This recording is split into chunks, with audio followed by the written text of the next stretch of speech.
no good. So I have to reduce the volume of the game 70% approximately more. Right now we cannot hear there was some music, but now the music is gone. I thought it would be on a loop. So while the game is going to be playing, I'm going to need to do some little sound checks, so I'm going to apologize for that. But yeah, without further ado, let's begin. I'm so amazed of this thing. You have no idea.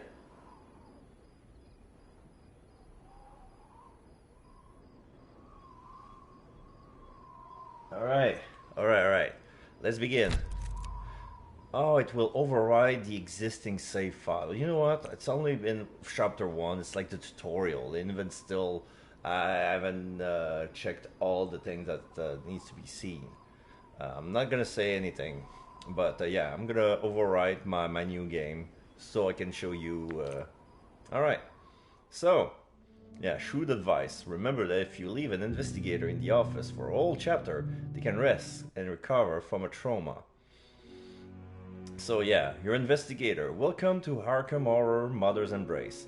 Who will be your investigator for this new adventure? So now we have choice between 7 investigators. More will come along the way.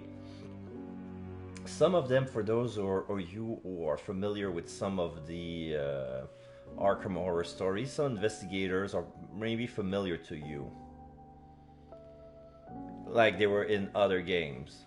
Like I'm pretty sure Harvey Walters is in this game already. So right now we're on Harvey Walters. Move aside, boys. It's my turn. Now we have Jenny Barnes. Jenny Barnes, I'm pretty sure that she was in another game as well. So I'm gonna read you all the stats. There's no time like the present. Alright, so now I'm back at Harvey. So there's a little legend. So you see the number of the left in red, that's your health. The number on the right, which is blue, is your sanity meter. So basically, sanity points. At 0, the character suffers a trauma with debilitating effect. This will only disappear after taking a rest between missions. So each character has their own trauma, levels of trauma. So for the professor, mental trauma is inaccurate, algophobia, and self-mutilation. So I guess it's gonna be the first, then the second, and the third, or it's gonna be one at random. Mental resistance. When the sanity of your character is being tested, they have more or less chance of resisting madness. Like this one has a mental resistance of 45%, which isn't a lot. Investigation. Knowledge is useful in an investigation. This allows the character to offer advice about the best course of action. So yeah, every character has a field when you inspect, when you investigate, there's some kind of clues what they can give you advice. Because usually when you investigate, you find something and you always have 2 choices. Like let's say there's a lock box, so you can either force lock pick it or find any flaws in the mechanism. If you don't have any tools, if you force lock pick it, you can damage it, or even you can just fail. And that, I'll show you what's gonna happen when you have a failed decision, but it's not good. So it's always best to have a team of investigators with different kind of fields, like their search, manual, willpower, social, logical, and physical. So so yeah, let's say we have, like, in one field, lockpicking would be manual or puzzle or logical, I don't know which. But it's best if you find people of different field. Next we have initiative. Like this is like in Dungeons and Dragons. Like I realized the gameplay, it's like turn-based, and you can move, you can attack, you have range weapon, you have melee weapon, and it even shows you how close you need to be for you to attack. So the initiatives indicate when the person can act during combat. If the initiative is high, the person has most chance of acting first, but this also depends on the initiative levels of enemies. Does he have a big... Yes, it says that in combat his initiative is weak, his melee attack is weak, his range attack is average, and his magic attack is average.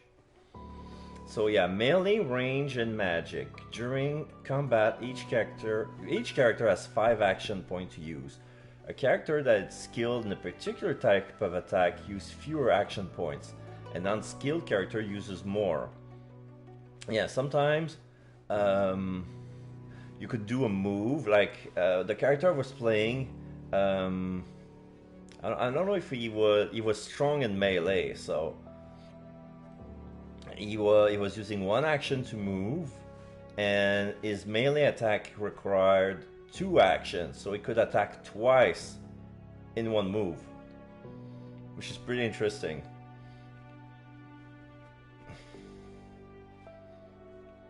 And say like you're very inexperienced, it might take 5 action and you cannot even move.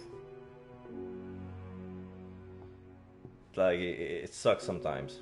Anyway, so this is for the professor. Mentoring. Harvey increases range for the group's magic and range attack. Okay, so he's got when he's in a group, he's gonna raise the range of everybody who has range or magic. So that's his boon. Move aside, boys. It's my turn. Oh, wait, time like a present. There's still a biography. With doctorates in both history and archaeology, as well as expertise in ancient languages, Harvey Walters is one of my most friendly and helpful colleagues in Miskatonic University. He has certainly been in use in answering my question about pagan culture, understanding, or astronomy. His own studies remain a mystery as he refused to discuss them even with his colleagues. One can't help but wonder whether the stodgy professor is harboring some scandalous secret. Yeah, so a professor who bears heavy secrets. So next we have... Move aside, boys. It's my turn. Jenny Barnes, the dilettante. Mental resistance 50%. It says, I do what I want. Jenny cannot be inflicted with a restrained condition. It sounds good. I don't know what it means. Her investigation is physical. There's no time like the present. Here's his search. Move aside, boys. It's my turn. So, initiative average, melee average, range strong, magic weak. So she's better with ranged weapons. Jenny, as she preferred to be called, is the elder daughter of my friends, the Barnes. Despite her natural intelligence and all the advantages our upbringing provided, she never seems to focus on a single pursuit. She prefers to dabble in literature, history, archaeology, and virtually any other subject that crosses her path, never gaining expertise in anyone. So she's a Jill of all trades. She certainly does not lack for passion or courage. I don't know what restrained condition is, but it looks interesting. But only 50% mental resistance. 25 HP, 8 sanity points. That's my cue to play. Jim Culver, the musician. Mental resistance 75%. Moral support. Jim increases the group's members' mental resistance. Oh. So his investigation is manual. Initiative strong. Melee average. Range strong. Magic average. Traumas, daydreaming, algophobia, self-mutilation. Jim Culvers plays this trumpet at Velma's Diner. He inherited the instrument from his father, who played in nightclubs I visited in my younger days. For what I've heard, Jim's father passed along not only the trumpet, but also his talent. Of course, people exaggerate, but the gossip is that Jim's playing made the widow Jenkins pop out of a coffin and dance at her own funeral. Nonsense, of course, but that is the sort of story that makes the more superstitious residents of Arkham avoid Velma's Diner when he's playing. Okay, so what was Move aside, boys. It's my turn. Okay, so her trauma are daydreaming, inaccurate, and There's algophobia. no time like the present. Move. That's my cue to There's no time like the present. Move aside, boys. There's no time like the present. That's my cue to play. There's no time like the present. That's my cue to play. Okay, so there are a lot of phobias that are coming back, but they're not in the same order. So next we I'm ready have to investigate. Kate Winthrop, the scientist, mental resistance 60%. Kate has a reduced chance to trigger traumas during the investigation. She has both search and logical. Interesting. She has 2 fields of investigation. Initiatives weak, melee average, range weak, magic average. Trauma daydreaming, monophobia, algophobia. Yeah, she has 25 and 7. Unlike most of the university staff, Kate Winthrop remains a virtual stranger to me. Even before the death of her mentor, Professor Young, she seems only shy. Since the tragedy, she has to become so lonely and aloof that our colleagues often forget her name. Perhaps it's just as well, since she speaks of Young's death in the unlikeliest of terms, imagining that bizarre creature from another world devoured him. Most understand this reaction to be the result of emotional trauma, but it has driven her to the most unusual research. Okay, 60%. Next we have I'm prepared. Sefina Rousseau, the painter, mental resistance 50%, mastering the art. Sefina heals her group more when using healing items or spell. She has manual and social. Initiative weak, melee weak, range average, magic average, inaccurate, monophobia, algophobia. A Tahitian artist of extraordinary talent, Sefina Rousseau makes more money for a reproduction of others' work than for her original paintings. I can understand why, having seen her perfect recreation accurate down to the tiniest brushstroke. So what, she's a con artist? I myself am fortunate enough to have her copy of Edward Hopper's House by the Railroad in my office. Her recent work has caused quite a stir with their depiction of an alien city she called Carcosa. But that's a real town. Unlike her reproduction, these paintings seems almost real, like a photograph but with perfect color and depth. Okay, so she's so talented that she makes photorealistic pictures that makes him seem too real, that people are so uneasy they rather not buy them. And then she's better at reproducing other people's work, like Picasso. Like Picasso has his own thing, but Picasso was very talented at reproducing his peers' art style. And she has 2 fields as well, manual and social. Nobody has social yet. Could be interesting. 24 life and 8 sanity points. It's my time in the spotlight. William Yorick, the Gravedigger. William has more chance to resist negative condition effect. Physical. Initiative strong, melee strong, range average, magic average. Traumas, daydreaming, monophobia, self-mutilation. William Yorick has long desired to make a name for himself on the stage. Well, no shit. He's named after the freaking skull in Shakespeare's Hamlet. Oh, Yorick, I know thee, like the jester. Alas, having seen him in the performance of the Scottish play, I fear he shall never distinguish himself on the boards. Okay, so he's a washed-up actor. To earn a living, he turned to work as a grave digger. Okay, so he's known as a grave digger, but he's actually a thespian, a washed-up thespian with great strength. 60% resistance.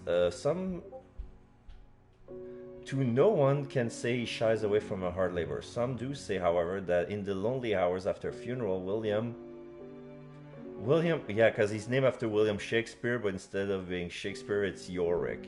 William performed scenes for the dead. Whether or not they appreciate his performance, no one living can say. So yeah, fear of being alone, daydreaming, yeah, and self-mutilation. Okay. I heed the Lord's call. Oh, you think that she's a nun with the I hear the Lord's call. Guess again. Zoe Samaras, the cook. Mental resistance 75%, 28 life points, 4 sanity points. Ouch, that's low. God's will. Zoe's mailing attack deal more damage. Willpower. Initiative strong, melee strong, range average, magic weak. Inaccurate, monophobia, self-mutilation. Such a tragic life Zoe Samaras has lived. She was only 6 years old when her parents perished in a fire. Thankfully, her embrace of religion gave her the strength she needed to persevere. She has made a recent living for herself as a chef, but there are persistent rumors that she believes the Lord speaks directly to her, encouraging her to combat the wicked after hours. I hope for her sake that this is only pernicious gossip, but no one can question her sense of justice. She has a good boon? Willpower. She's the only one with willpower. Strong, average, weak. If you don't want a magic caster. And how many willpower check would you think you would get when you think about it? So let's see. I'm prepared. I'm ready to investigate. Trouble Pass is interesting. I'm prepared.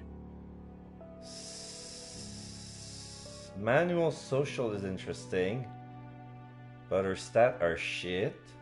24-8. Oh yeah, she has good resistance, but Move aside, boys. It's my turn. she's quite better, but I don't know the restraint condition. Is that the clock? Is that the thing that moves when you Oh no, the clock of the Elder Gods. Yeah, because every time you failed part of the investigation, like the times move on the clock, and when it does a full turn, it's like the Elder Gods are watching you, and they probably gonna throw a mythos at you, which is probably gonna be a trauma, but I don't know what it is. That's my cue to play. I'm interested in the musician. Manual, strong average. Mental resistance 75, only 25 HP, but only 5 sanity points. Well, we're gonna have to keep an eye on him.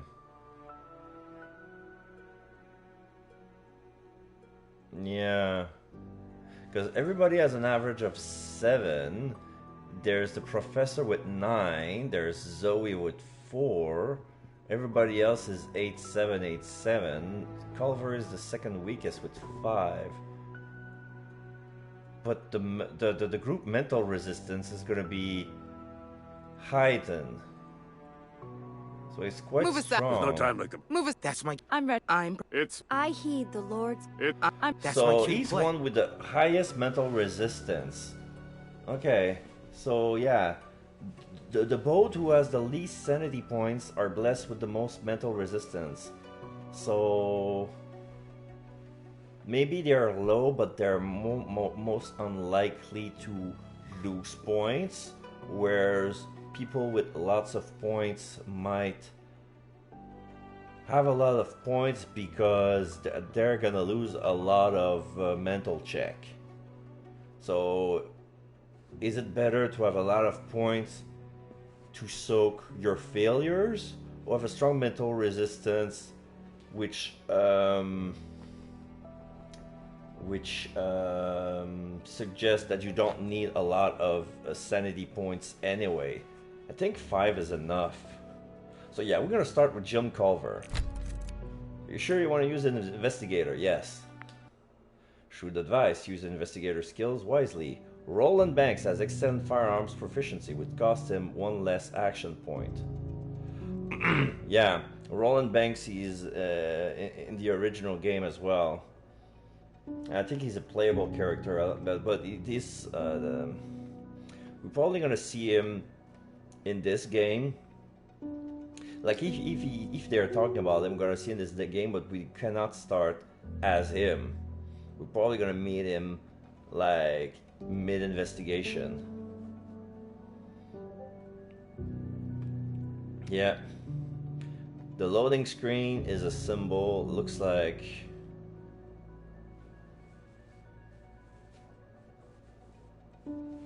It's like tentacles, but not tentacles. There's like 3 of Allow them. me to introduce myself. This is the narrator. I am Wilhelmina Tillinghurst, professor of astronomy at Miskatonic University. All my life, I have dedicated myself to the study of celestial objects. Most recently, I visited Louisiana to observe the passage of a comet I had observed for many years. I hoped the trip would provide me with the evidence required my decades-long research. Yesterday, you received my telegram requesting that you meet me at my house, just outside Arkham. And so, you've decided to join me in my mansion.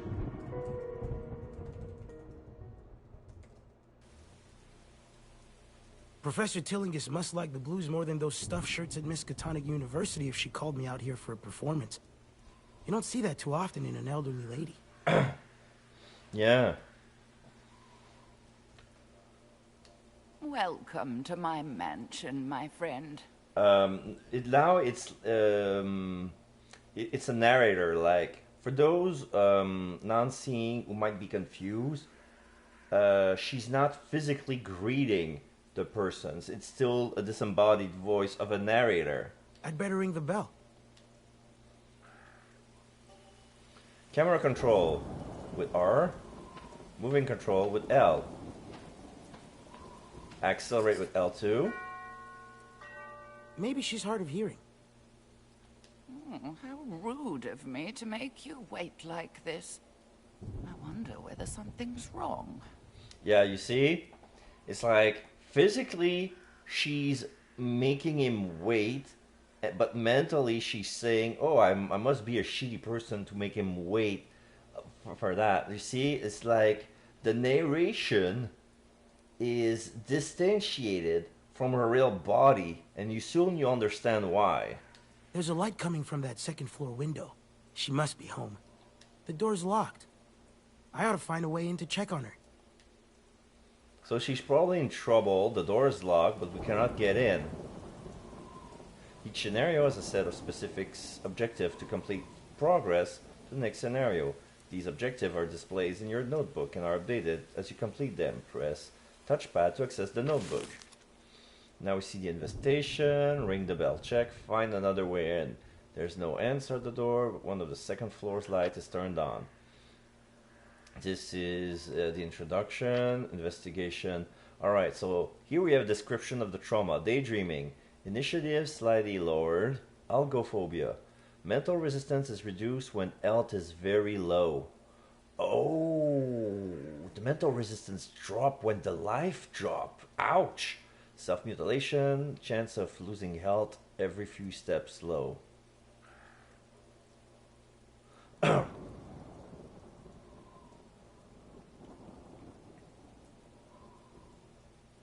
So yeah, when he's self-mutilating, when he walks, he's gonna hurt himself. Out, out, out, like poison. Enemies, nothing. There are 2 pages worth of enemies, but nothing.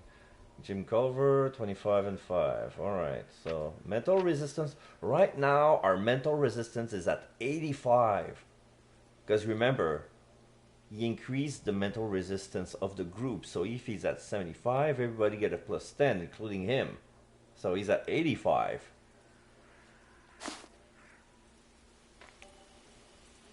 A magnifying glass icon is displaying over object you can investigate. Front door, as you tested before, the front door is locked. It seems to be locked from inside.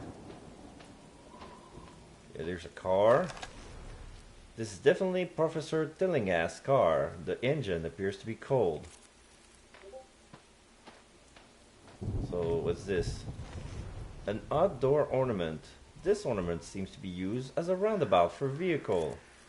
Yeah, it is a roundabout. Everybody's parked around. Okay, L2 to accelerate. So what's this? This is the gate. The gate is shut. You came in from the other side. The country here would be lovely for a long walk when the weather is fine, but not like today. Yeah, it looks like it's raining. It's very dark. It's not heavy rain. I cannot see the rain. I can only hear it. I cannot see it on the ground either, but sometimes the floor is shiny. So this is another gate.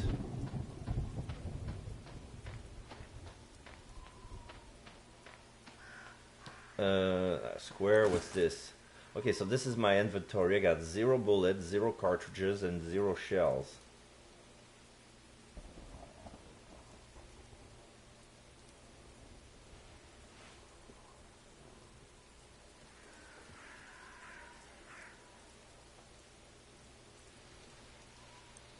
Alright. R2.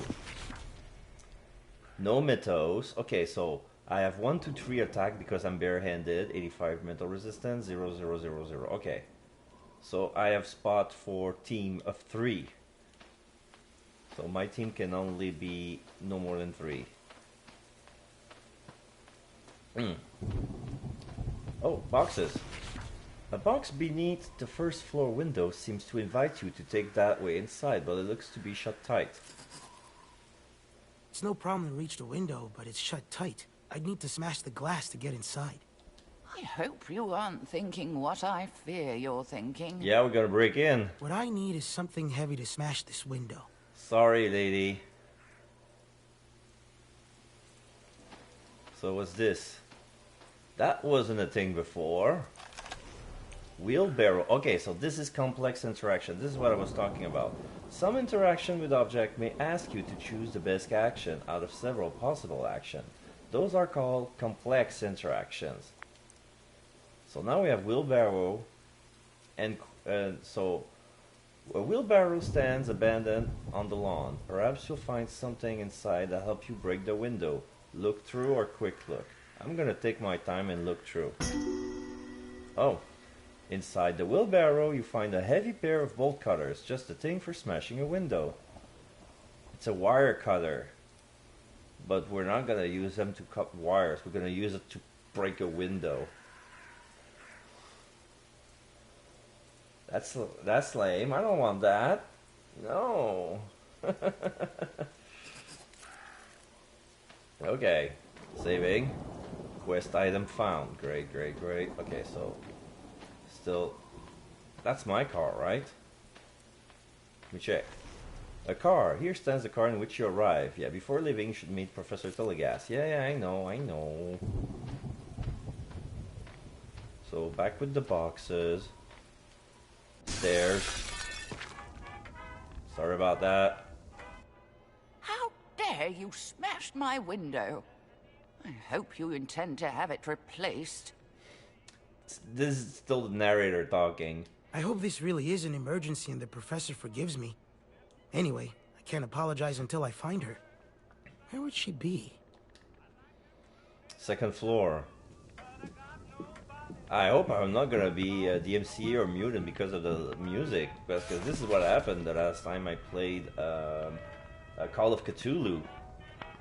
Like this old this old jazz music was copyrighted. A beautiful piano. You don't recall the professor mentioning that she could play. Judging from the dust on the instrument, you doubt it sees much use. Painting. A comet painting. A large painting of a comet hurtling to the night sky. It seems the professor's interest in astronomy color her taste in art as well. Yeah, it's kind of nice. It's like a ball of fire dropping from the sky. It's like kind of eerie and foreboding. So I'm in the study. There's nothing else in here. This is the window I just broke. There's shards over on the floor. Playing the trumpet. Cover my footsteps. Okay. A broken vase. Oh? The professor must have heard it fall. She wouldn't have just left it here. I certainly would not. I take pride in a clean and tidy abode, especially when expecting visitors. I'd better find her. Alright, so can we inspect the... What do you want me to do with the vase? Knowledge logical. Cool. Complex interaction. If your investigator have the knowledge required, they will offer advice on the best course of action. If this is not the case, they will tell you nothing. Confirm. So this is a logical tip. And since I'm manual, no advice. So shards of some fragile object now shatter, lie on the ground. Perhaps it's a clue. Non-suitable action makes the Mythos clock go faster. So right now, you see on the top right, you see the Mythos clock. Every time I make a mistake, it gains a point. When the clock is full, I gain a trauma or a Mythos. I don't know how it's gonna affect. So I'll try to put it on together. Alright, a closer inspection of the fractured object reveals it was a vase. Based on its position, you think it fell from the small table nearby. Since the fragments are free of dust, you deduce it broke recently.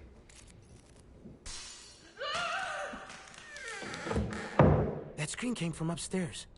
That sounds like my voice. I must need help. Yeah, you see how disembodied the narrator's voice is? Professor? Was that you? Of course it was. Hurry! No answer. There must be someone else in the house. I ought to find a weapon. Oh, losing sanity. Certain events would force a sanity check. Each investigator's mental resistance scores determines their chance to success to resist it. When sanity reaches 0, the investigator in question suffers from a trauma, which gives them a penalty. Oh, okay. So when I lose all my points, I gain a trauma. And when I reach all the elder ones clocked, I gain a Mythos. This is what I understand. Okay, so now I'm at 4 sanity points. Search. Look through, examine. The little table is full of items. Perhaps searching them will turn up one that's useful. A noticeable action makes the Mythos clock go faster. Look through or examine.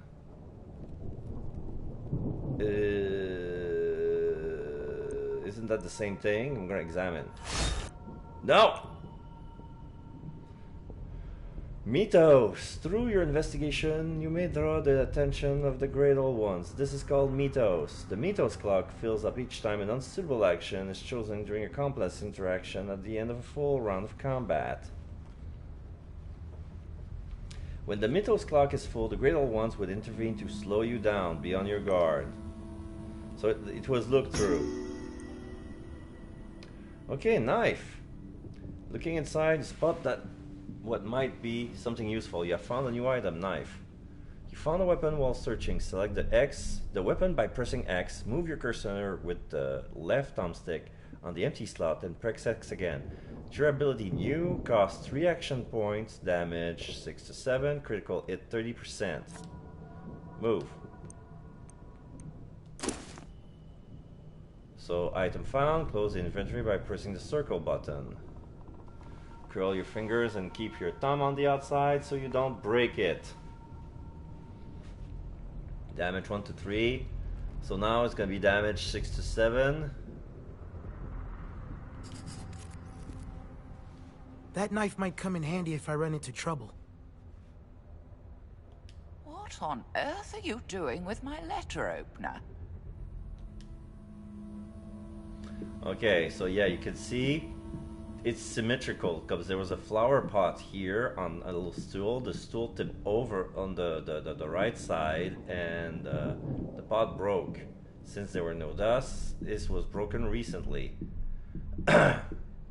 This is, I don't know what this is, like a little corner.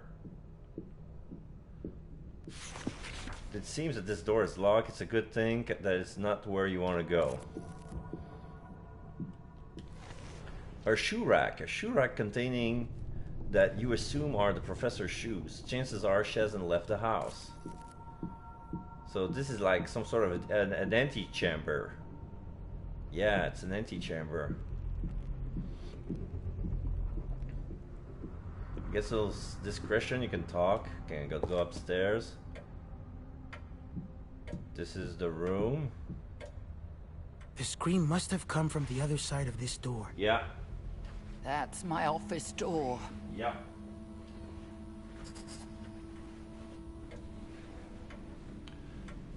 So it's locked. Is it? A lock? Yeah, it's locked. A door through which you heard the professor scream. Okay, now there's a little padlock icon that that manifests itself. Okay, so let's check this room. This is a bathroom. A little cabinet. Knowledge manual. Breaking the lock seems inelegant, but may be effective. The well-suited cabinet is lock shot. Force the lock or force open. Okay, so the tip here is, so now our character says that we need to break the lock. So I'm gonna rely on his knowledge, so on his expertise. Yeah. Oh, bandages. A little apply mechanism is all it takes to open the container and see what's inside. You have found a new item, bandages. A plain cloth, simple, necessary, heal 12 points. Okay. Use. No! Okay, I left it there. I panic, I mash circle. So I want to move, not use. So yeah, here. Close. Mirror. Your reflection gaze back at you from the scrupulously clean bathroom mirror. Okay.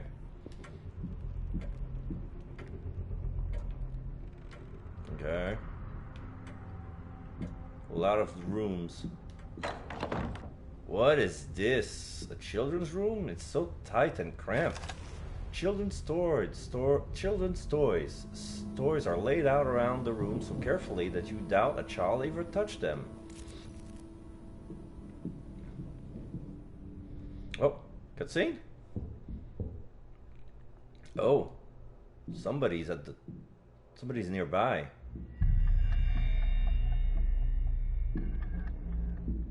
Somebody's outside the hall. He opens. That's a detective. He just spotted us. Like, what are you doing here? Who's there? I'll ask the questions. Roland Banks, Bureau of Investigation. I'm on the job. Who are you, and what's your reason for being here? What would a federal agent want with me? The professor had some idea of hiring me to perform some music for her. I'm Jim Culver. When she didn't answer the door, I got worried and came in. Then I heard her scream and came upstairs. Seems like I'm on the right track. Something hinky's going on here. Is Professor Tillinghast a suspect in some crime? She's only a person of interest. The Bureau has evidence that others are trying to involve her in some shady business. I came to find out what she knows, if anything. Then I heard the scream, too.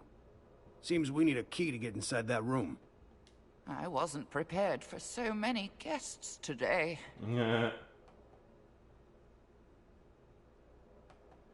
I'll help you find that key.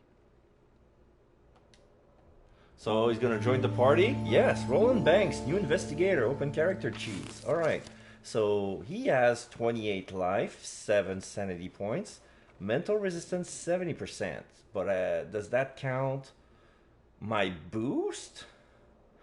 I first met Agent Roland Banks when he visited my home to ask me whether I knew anything about some strange group of people. He seems to have little more than vague rumors to investigate, and to be honest, I still don't entirely understand what he was after. Still, he seemed honest, if not open, and he has the broad shoulders and quiet confidence one likes to see in members of the Bureau of Investigation. He certainly appeared to be the sort of person one would call for help. So he has perfect aim. Roland had more chances dealing a critical hit in combat. So his investigation is logical. Initiative strong, melee average, range strong, magic weak. His traumas are daydreaming, cigarette addict, urge to smoke a cigarette, Low. Inaccurate. Slightly less chance of getting a crit. Oh, okay.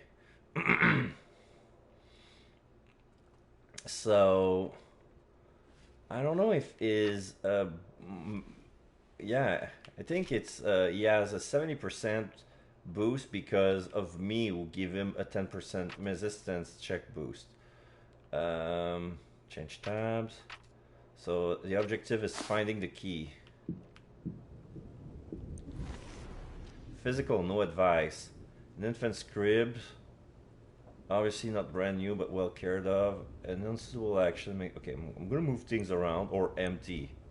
I'm gonna move. Telling ass office key. What would the... Why would there be a key inside of a baby crib? That is weird. Like, it's like... Yeah, it's easier to find things if you move them around than empty them. Because you have to put them back in. There's a key on this mobile. My files say Tillinghast has no children. If that's true, why would she need a nursery? The professor always wished for children, even long after she grew too old to have them. I can't say it isn't true. I wish people were less prone to idle gossip. I like the old lady.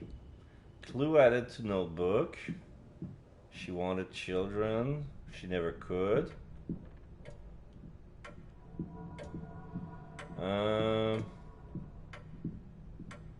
What's this painting? Painting of cats. Old lady stands to like cats, but you do admit it emits a sense of calm. Okay. Is that cats? They look like dogs.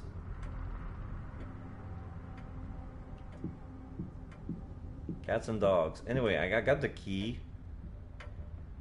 I don't think I can access those other doors. Yeah, this door doesn't lead to where Professor Tillinghast is. Yeah, since I got the key, they won't allow me to open the other doors.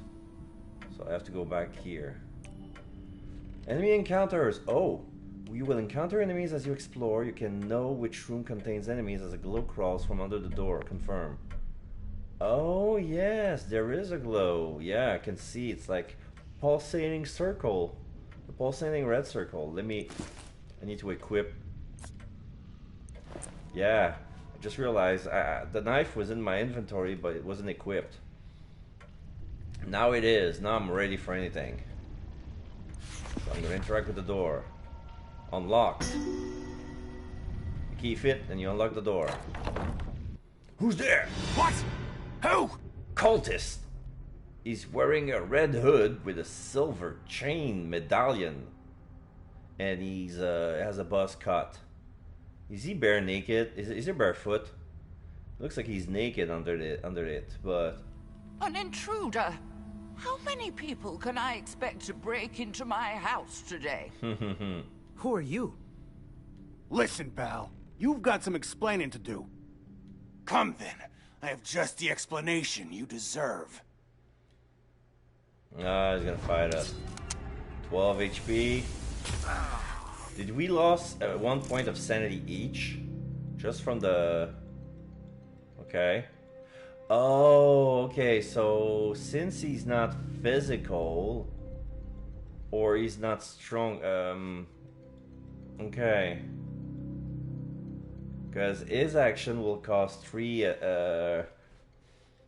combat is turn-based, every character acts one after the other without time constraints.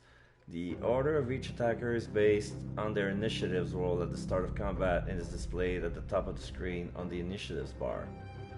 So yeah, when I played earlier on, I played with William Yorick, and when I was equipping the knife, his melee was strong, so it took two actions points instead of 3. With him, with Jim, the knife used 3 actions, same as Roland. So confirm. Action point. Each characters have 5 actions points to spend each turn. Each action has a specific action point cost. Once validated, an action cannot be undone except for movement. There are 3 types of weapon: melee, range, and spellbook. Each investigator has a different aptitude with various type. This aptitude will affect the action point cost. This aptitude will affect the action point cost of the attack. Okay. So I can attack, I can move, I can use, I can trade, overwatch, and turn. Okay, I'm gonna move. Wait, I gotta select, and then I move. Okay, so there's a green circle and a red circle. The green circle is when I can reach my allies with an action. Like say I need to give him something. And the red circle is how close I need to get to my enemy to attack him. So now I'm gonna confirm my position. Okay, not here. This is close enough. Confirm. That costs 1 action. And I'm gonna use an attack. That's gonna cost 3 action. Attack this enemy. Yes. It's a crit. End turn. One is to have out of action points or want to end your turn with a specific investigator. You can select the end turn action. Yeah. I can always move out with the remaining action. Like, okay, I attack you, and I'm gonna move out. Do. I can move this much. And I'm showing my back. End of turn. You have 0 point action remaining. End of turn, yes. Now it's Roland with his revolver. The guy only have 1 life point, so I'm gonna give an attack. 1 bullet. You know what?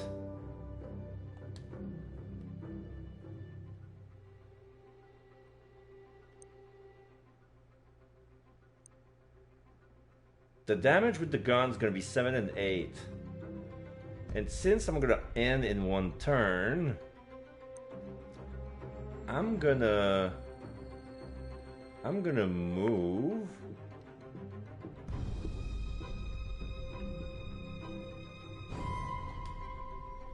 No. Wait. No. That's not what I want. Okay. I'm gonna equip. No.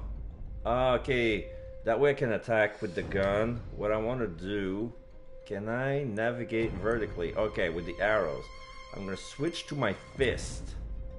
Okay, there you go.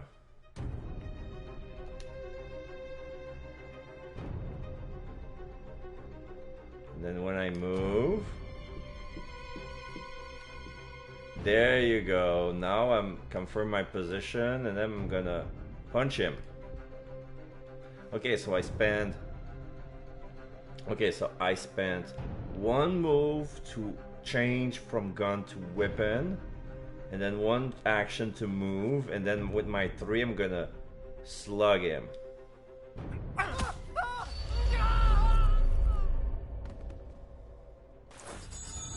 What's going on? We'd better have a look inside. Oh, and there's another pulsating red circle underneath that door. So I'm gonna re-equip my gun. Equip. I have 5 bullets in the gun, and 5 bullets can carry. I'll make a move just as soon as I figure out what it ought to be. Okay, so this is Jim. Reload. Remember to reload your weapons after each fight. You can reload from the inventory, select your weapon, and then the reload option. I didn't fire once. I didn't even fire once. I spared the bullet. So what is this? Oh, dead woman. She's dead. 2 cultists holding candles. 1 old man and 1 old woman. Blazes are you? Old man with a mustache, with a tan. What happened here? Is that... Wait. That's me. That is... It's my... body. So the narrator just discovered, oh my god, I'm dead. So I was dead all along. So yeah, so we have a dead narrator. So the narrator is the victim. And when they talked about the biography, it's like every investigator has a specific relation with the victim. Like when when they were talking, like the description, like it was something talking at the first person, the game didn't tell us like who was it who was talking at the first person. Turns out it was her. So there you go. The professor is a friend. Of course he's a friend because they're a professor. And the scientist, like kind of a stranger, and the Jenny Barnes is like the friend of the victim because, oh, I know the family well. This family is friends with mine. That's Professor Tillinghast, all right. She won't be telling me much anymore. Oh, now Roland must be pissed. Like, okay, it's a person of interest. I want to talk to her. No, I can't because of these assholes. We need to stop them. Alright, we fight them. Critical hit 0%. Did we gain a sanity?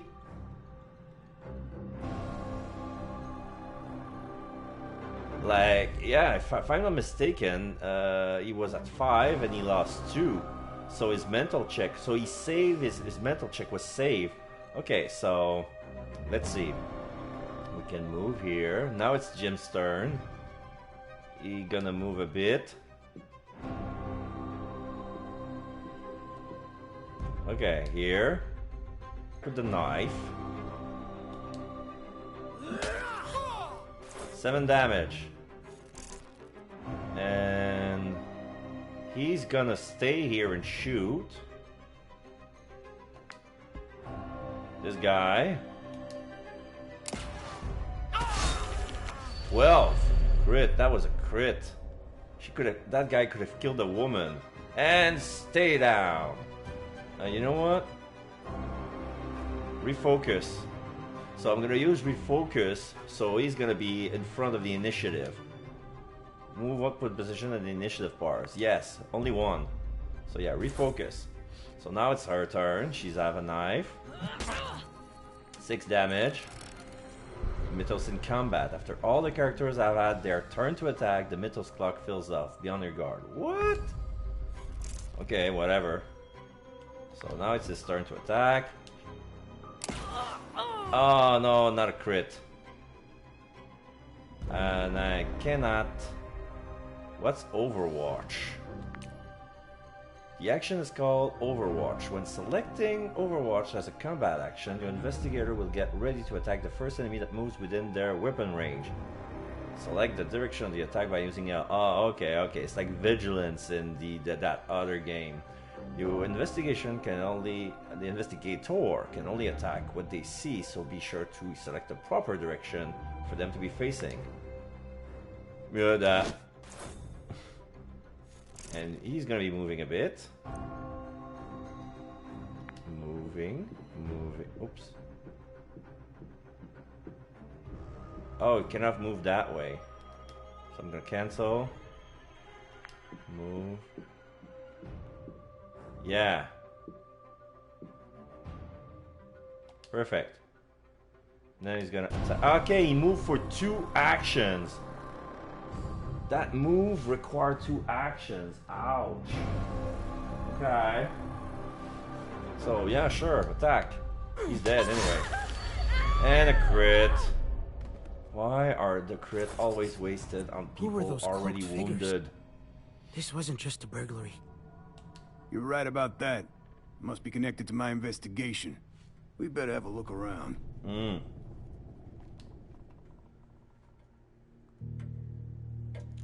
So saving, objectives updated. Oh, I'm gonna reload. Yeah, I used 2 bullets. And equip reload. 5, yes. There you go.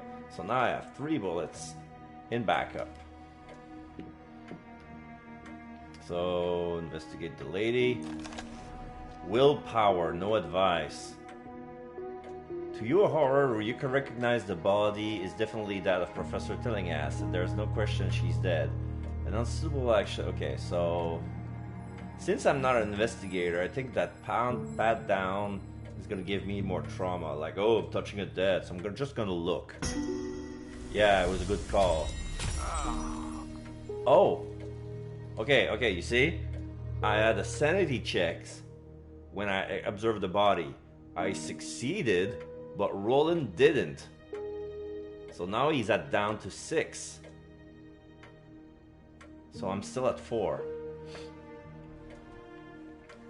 Okay. So a deep weeping wound on her abdomen appears to be the cause of the death. Judging by the witness, it appears that she was killed recently.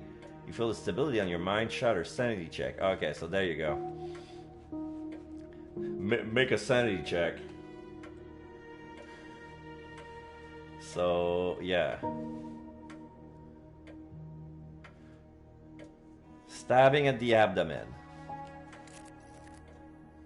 Poor Professor Tillinghast. Such a terrible death. Cut open. Like she was gutted open. It's not like a stabbing wound. It's like a slice. Like the knife entered from one side of the abdomen and slide all the way across to the other. Like her belly was open. But where's the blood? There's only markings on the floor, but... Despite my age, I had much more to do in life. This wound on her stomach, it looks like she was knifed. Okay, so what else? There's some writings on the floor. Right where Roland is. Can he move? Oh, another sanity check. I succeed, but Roland failed again. So now he's at 5. Glyph on the floor. A large glyph has been painted on the floor, apparently in blood. You're certain Professor Tillinghast was deliberately killed above it. What you aren't certain of is why. But the blood appears to be dried. And where's the blood? She was knifed. Was she killed here? But she had to be killed here because we heard a scream. So probably the game omitted blood. Or somebody drank the blood. What's this weird symbol drawn on the floor? Is that blood? It's Tool Blood Eater. My nice, clean floor, ruined. That looks like some kind of cult symbol. This ain't a garden variety burglary. Okay, what else can we find? That's the way out. What's this? Clock. Grandfather clock. The clock continues ticking away the seconds. Inconsiderate of the terrible crime the poets assure us should have stopped its function. Okay, there's shards on the floor. Oh, tip logical. Roland says we should be able to put some of the object back together. Fragments of glass glitter on the floor. You can tell at a glance what objects they once formed. Announceable actions. Okay. So Roland says put together. So I'm going to choose put together. There you go. Reassembling most of the shattered container, you see a flask that probably came from a laboratory. You can make out the printed word Miska Uni Sk Lab. Miska something University Science Lab. Where was she? Yeah, she was a teacher in astronomy. I forgot which university, but it started with Miska. Yeah. I hope this broken glass doesn't mean there's been trouble. Yeah, a broken jar or flask. Can make out a few letters. Miska, Uni, Lab. Miskatonic University Science Lab. Miskatonic. That's simple enough. Miskatonic, yeah, she's a teacher at Miskatonic U in astronomy. So, yeah. Tip knowledge manual. Is there a weakness I can use? Desk. The desk drawer is locked. You need to open it before searching inside. An unsuitable action makes the metal check go faster. So he's talking about weakness. So we have lockpick and find flaws. So we're gonna find flaws.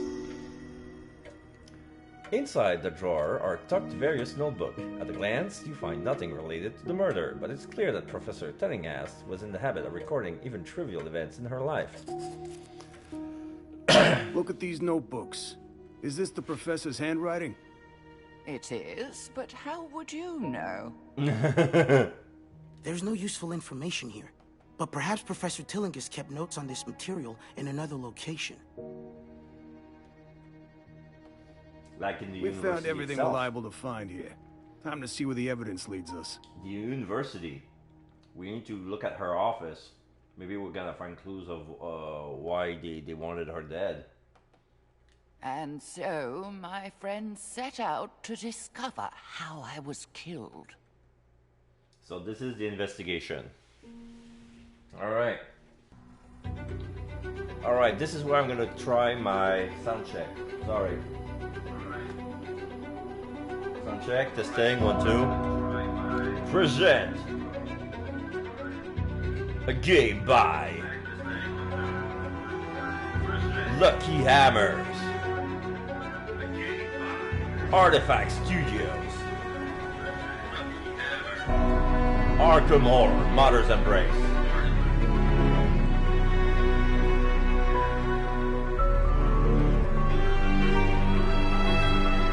I think it's fine. It's gonna be fine. But sorry about that. I think it's gonna be fine. Chapter complete! You managed to stay sane! Professor, so we have a victory. Every chapter we have a victory. We stay sane. Professor Tillinghast was found dead in her own home, but by what appears to be members of a cult. What happened? Main objective, enter dimension, find Professor Tillinghast, find out what happened. Secondary objective, none. No trauma for Jim, no trauma for Roland. Yay! Your investigator are returning to the office. Okay.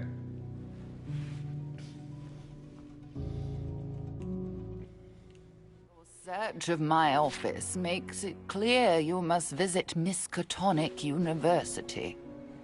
Not only did I work there, but the broken jar came from the university lab. Why did those strange men need it?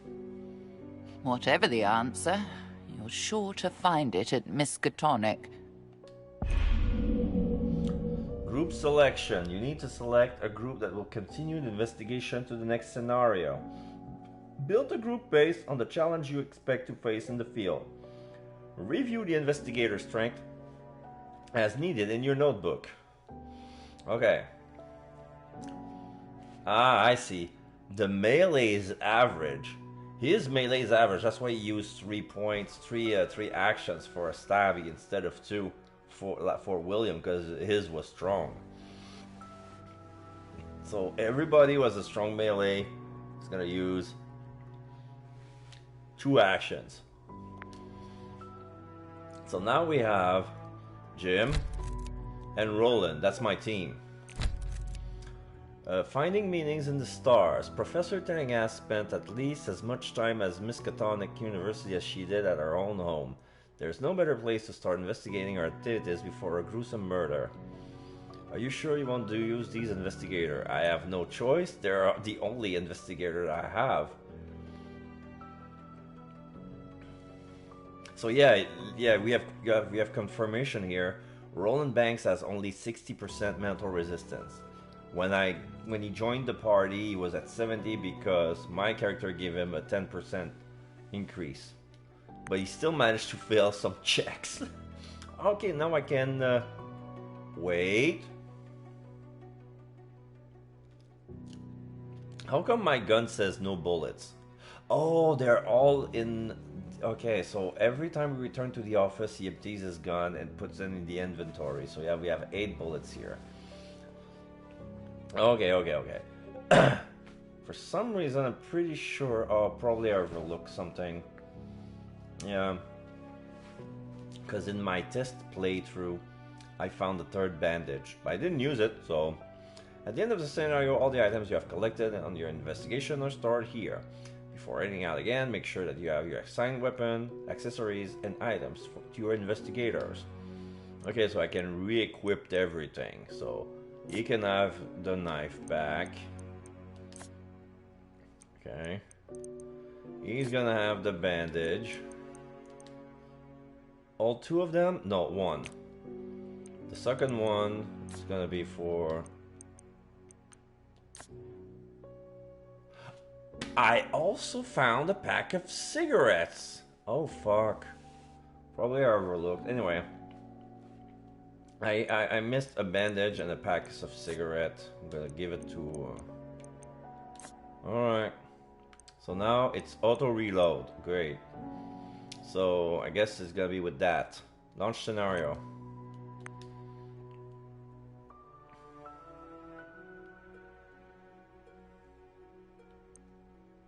I said launch scenario. Oh, because it was on no, I didn't know. Alright. During combat, Overwatch allows you to attack the first enemy in range. This is particularly useful with firearms. Yeah. When there are no enemies.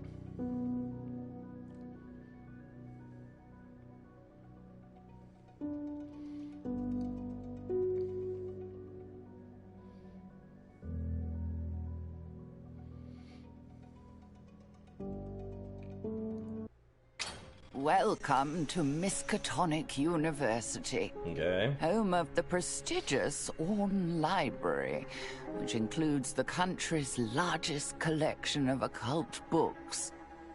Really? I once studied here as a student, later donning the mantle of professor and passing along all I learned to the next generation of astronomy students. This place was like a second home to me. Perhaps the things I left behind will provide you with clues to the answers you seek. It's like the Science ghost and is talking to astrophysics us. sounds like a lot of math. But the character I'd rather do my doesn't counting bar to bar. understand.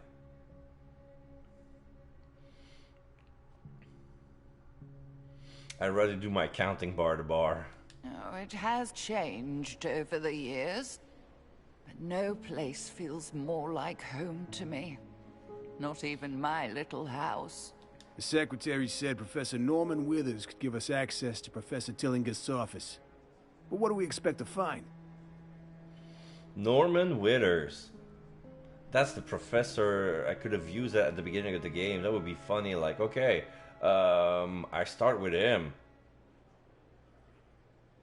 But here we have an opportunity. What would be the liaison if I go there? If I'm already Norman Withers, you know?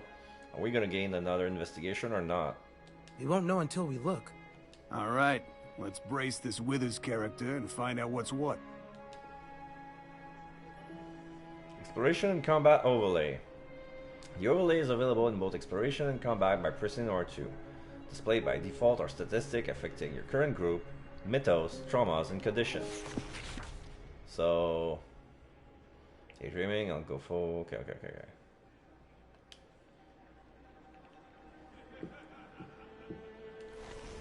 A trophy shelf. Shelf for the trophies, all described for the Miskatonics, Astronomy Club. No, you wonder what sort of astronomy event results in a trophy. This is the door it came in from. Goes back to the administration. We already have the information we need. No need to go back. So we have stairs. This staircase leads to the observatory, but you have nothing to do there for now. Okay, so this goes to the observatory. Okay, what else we have? Oh, a map of the school. Billboard. This bulletin board includes a map of the first floor of the Science and Astronomy building, complete with a big red "You Are Here" arrow. Okay, so you are here. There are 4 rooms, and then there's a big room, and then connects to another. On the 2nd floor. Here's a shelf. Something's on the... Is that a newspaper? A file. Oh, epinephrine! Revive at 50% health. A manila file folder. Looking inside, you spot what might be something useful. Yeah, I found epinephrine. Okay, who's gonna have it? Let's see. Move. Let's get it to Jim. Okay, everybody's at full. There you go. Okay, good. Great. What you're writing, Doc? Little piece of paper on the floor. Cannot interact with this. Piece of paper here. A notebook. A note left on the bench a student sits on catches your eye. It reads... I can't stop thinking about that queer old book with its strange writing. Even holding it in my hand seems to drain my strength, as if it were some sort of vampire sucking away my energy.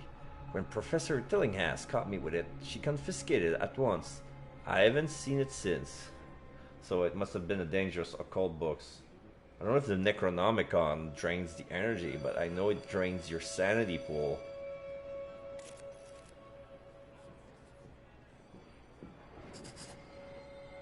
Here's Tillinghast's office on the left. Withers to the right. They must have known each other pretty well. Professor Tillinghast's door is locked. But of course, my friend. Academics are no less prone to snooping around each other's secrets. Some have even been known to steal a colleague's research and present it as their own. We'd better ask Withers for the key. Okay, so we need to ask Withers for the key. So let's go to Withers' office. I say no, Agatha. You will pardon me for saying I have never believed your methods to be the least bit scientific. I refuse to believe that Wilhelmina would have... Oh, they're talking about me. Norman and I were colleagues for years. So naturally, we addressed each other by our Christian names. Oh, wait. Okay, so if this guy is Norman, that's not the guy we start as. Probably his brother. Or his relative. They share the same name. You, of course, may call me Professor Tillinghast. Yeah, you're not on the first name notice, Christian name. Yes, what is it? How can I help you? Hello? Pardon the intrusion, Professor Withers. We're investigating Professor Tillinghast's death, and we... Oh my god, they...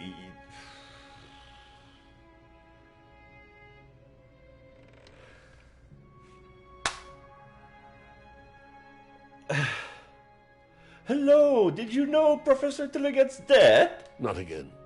Can't an old man mourn his friend in peace? Oh. These constant intrusions by reporters and police and garden variety busybodies. As I told your friends earlier, I do not wish to be disturbed. Listen, pal. Wait just a moment, Norman. Something tells me these people aren't the same as the others. Look at their eyes. They've seen things beyond the quotidian. Oh, forgive my manners. I'm Professor Agatha Crane, and you seem to know of my colleague, Professor Norman Withers. Something tells me you've seen Wilhelmina, haven't you? That is, Professor Tillinghast. Agatha, for heaven's sake, stop this nonsense. No. Professor Withers, she's right. We have seen unusual things. Yeah, you didn't saw the body. We arrived too late to save Professor Tillinghast, but we've seen evidence that whatever happened to her was unnatural, to say the least. We intend to get to the bottom of it. I told you, Norman. That box could hold more than knickknacks and gewgaws. I, for one, want to see it for myself. You there, come with me. What? Where are you going, you confounded parapsychologist? To the observatory. Wait here, Norman. I know you won't want to be disturbed further. Agatha Crane, new investigator. Oh, okay. Open character sheets. Okay, so who is this Agatha Crane? 25, 7. Mental resistance 70, so 60 like Roland. Professor Agatha Crane has a reputation in mathematics and psychology, two fields I would never expected someone to combine. Surprising us even more, she turned those studies to the outre field of parapsychology and the occult.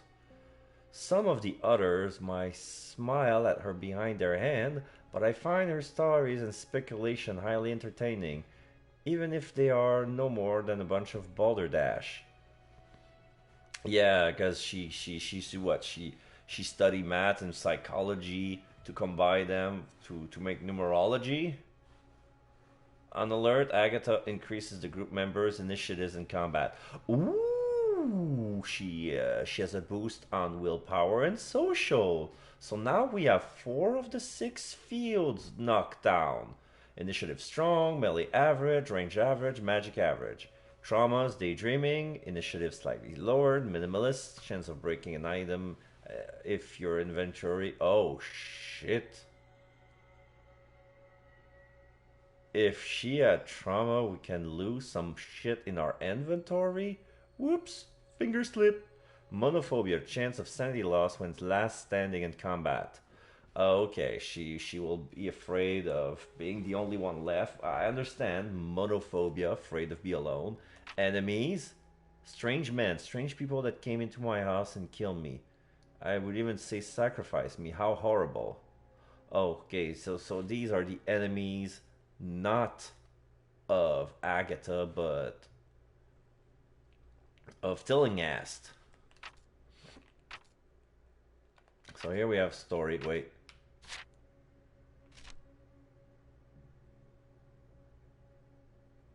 If anyone can bring Norman around to helping you, it's Agatha. Okay, great. So, what's my next move? 5 bullets. There you go. Got 8.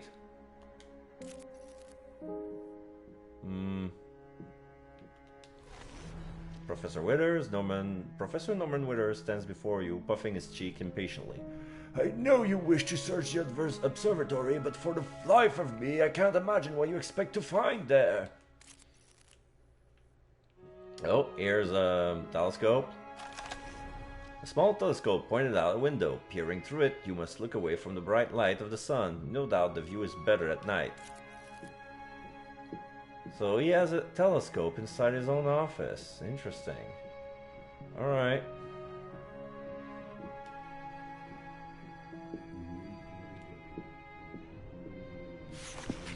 A bookcase. In the corridor stands a bookshelf proudly displaying the publication of the Miskatonic University.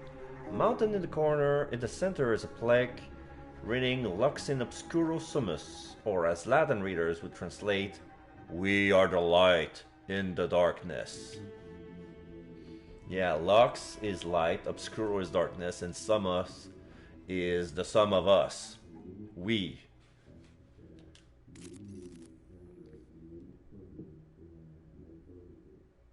It's weird.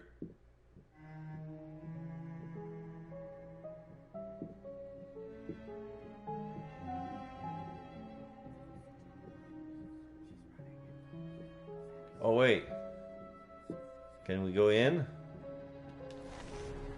Engraved in brass on a plaque reside beside the doors the name Professor Wilhelmina Tillinghast. Trying the knob, you find the knob is locked. Okay, so she doesn't have the key, but we can access. You guys are muttering.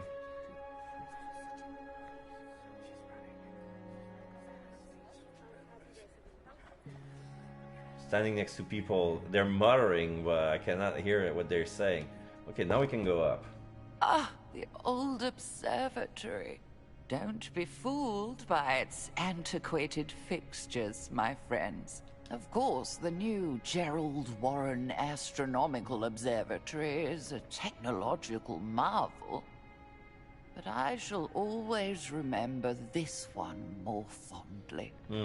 Through these telescopes, I first gazed with wonder at the stars and the vast voids between them. So she probably discovered the color out of space. Nah, I'm joking. So here we are in front of the big old telescope. There's a locker here. Knowledge manual. I can't have this lockpick before you can say boo. Okay, so he wants us to lockpick. There's force lock, break the door, or lockpick. Okay, after locating the locker label, Professor Withers, you find it loctite. Okay, so we have a musician who can pick locks. I didn't know he can do that. I didn't know that manual could. It was with anything everything related to lockpicking. I don't know if it's because he's from a modest living, or I hope it's not the game being racist that the only African American playable character is the one who can pick locks. I'm pretty sure he's not the only one. I'm surprised that it's not even the investigator's a knowledge trait. It is logical, like fixing puzzles. So we're gonna lockpick. There you go. Tailing gas box. After applying a little elbow grease and opening the locker, you find a box inside. Written in neat letters on the label is the name Professor Tellingast. Here is the mysterious box. The label marks it as belonging to Professor Tillingist. What are these strange things inside? This symbol. It was in Professor Tillingist's room. You've seen this symbol in Wilhelmina's room, haven't you? It is similar to the iconography of ancient pagan rituals. Here is proof that Wilhelmina's research went beyond known science and into the realm of the paranormal. Oh no. Many of our colleagues questioned Agatha's unorthodox avenues of research, but none questioned her resolve. Once she sets her mind to a goal, nothing can stop her. Indeed. We must show this to Norman. Only then will he help us. Okay, so what else can we find here? We're not done. A telescope. Once the pride of the Miskatonic University Astronomy Department, this outdated telescope has seen much use in recent years.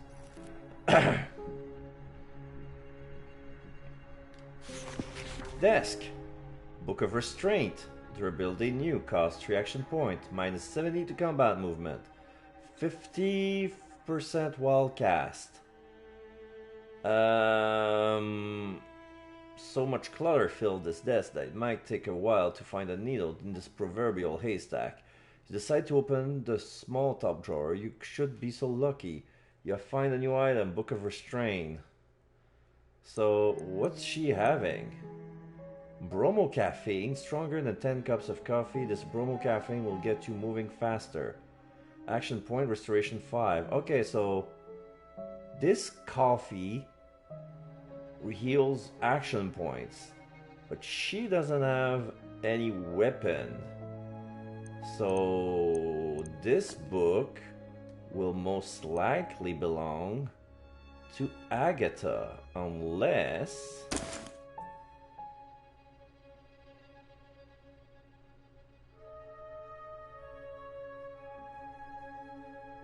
Oh, Book of Restraint, an eldritch phrase that binds the target's limbs, slowing movement. Okay. So it's not that the book doesn't. The book does not give points of damage. The book gives minus 70 to combat movement, but it got a 50% chance of getting a wild cast.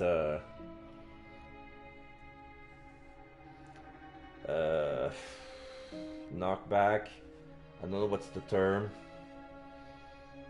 but yeah, let's close. I want to check something. Could it be? Yes, these glyphs indicate gestures of power, of magic. This, my friends, is a grimoire, a book of spells. What it is doing at the university, I cannot say, but we mustn't let this opportunity go to waste. We must see whether these spells work.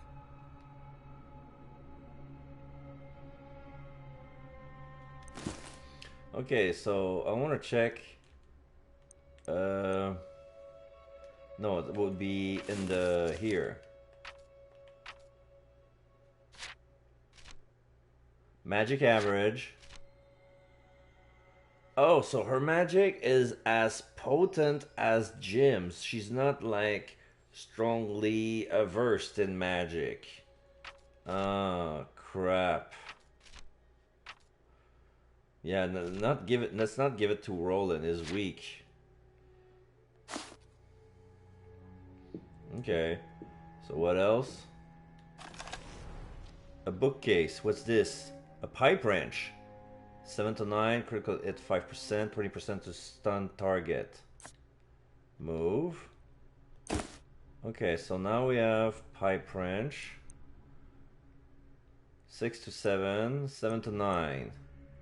Crit hit 30%, crit hit 5%. Oh yeah, the pipe wrench is not a weapon made to crit. 20% to stun target. I'm sorry, what was her melee again? What's this you found? A bookcase in need of tidying. Sorry. Sorry, because the narrator, the victim's voice said something. It was, I thought it was related. Okay.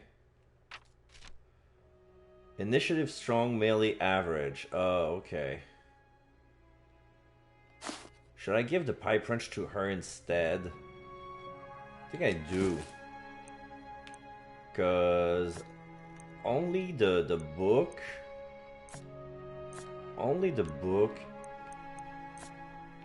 is not enough. And okay, I'm gonna split the inventory. I'm gonna give the coffee to Roland. So everybody's gonna have 3 slots in inventory. They can only carry 4 items. 4 different items. Because I can put all the bandages and give them to one. But only one would be like the bearer of all bandages. That won't be valuable. Like you have to give them to the one you know is gonna stand up if there's an attack. So yeah, I think we're done here. Yeah, go back out. Okay. Now we go back to the professor. This is locked. Have we checked this? Oh yeah, we checked this library. Okay, this door is open. Look here, Norman. See the odd things in this box of Wilhelmina's? Whatever she was researching, it was far more than that comet. I don't see what this has to do with her death. We saw a sign identical to the one on this box in the room where Professor Tillinghast was killed. I must admit that seems far too unlikely to be mere coincidence. Very well. You have my attention and my help. Wilhelmina left Arkham earlier this year, and I received this box. After hearing no word from her, I became concerned, and I confess, I briefly searched her office for some indication of the purpose of her travel. Oh, Norman, you dear fool. I was only gone a week. Why did you worry so? Unfortunately, I couldn't make sense of her notes. They made no sense to me. I did sense a whiff of the occult about them, which I admit made me uneasy. One horn's never as good as a whole band. We should play this tune together until we find out what's at the end. You're right, of course. Here, take the key to Wilhelmina's office. While you have a look in there, I'll pore over these notes again. What was that sound? Oh It came no. from next door. Somebody broke in. We're gonna fight the cultist. My office? Who's in there?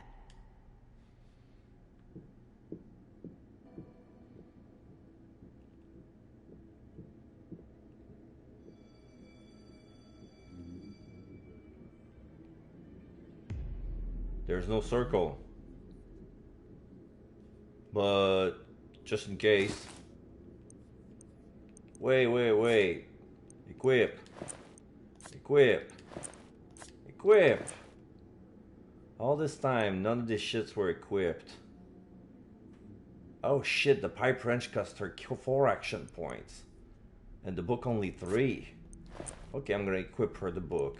Fine. 3, 3, 3. There you go. And open.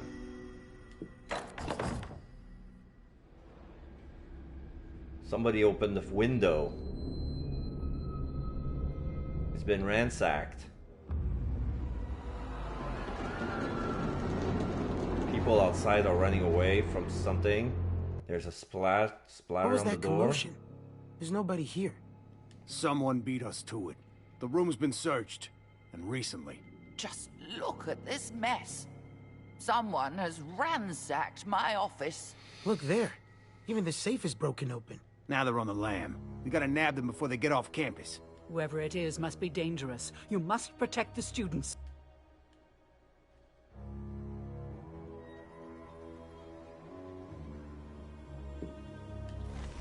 A safe. The safe of Professor Tillingham has been forced open, presumably by the same culprit who ransacked the place. There's nothing left inside the safe. Shit.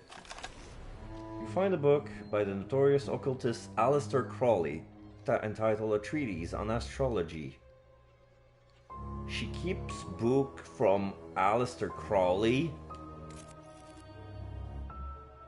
the most notorious occult master. Notebooks. Oh, nice. A series of notes written in Professor Tillingham's distinctive hand. They appear to be nothing more than observation on her student, which she apparently liked to prepare off like a matchmaker. While amusing, the notes don't appear useful to your investigation. You feel at peace. +1 sanity gain. I'm already full. That's nice. Thanks. Okay, here's the painting.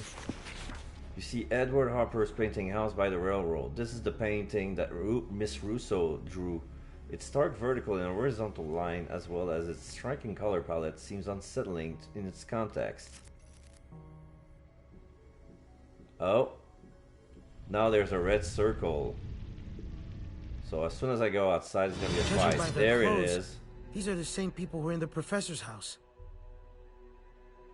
They're the ones who looted her office. Stop them! Who are these interlopers? Deal with them while the others escape. Oh shit. What?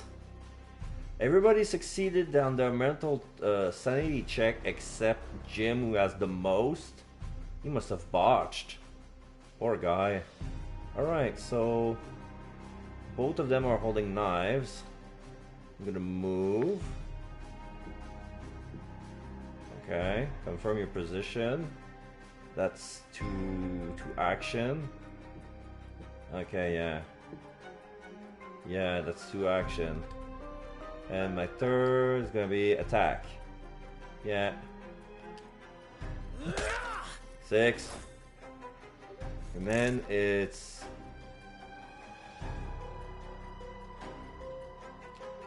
M and P. Not this one. This one. Hoping for a crit.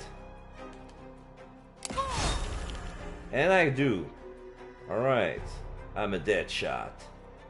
So I'm gonna use my last 2 to overwatch. Yeah. Confirm your it's gonna be this direction. Like that. Now it's her. Can she cast? He's gonna move. Yeah, she can use that on him.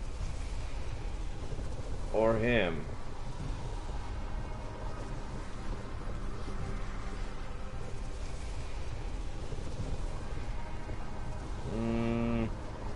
The Book of Restraint is not gonna kill anyone. He doesn't need to move. He's gonna be alive anyway. He's gonna move more.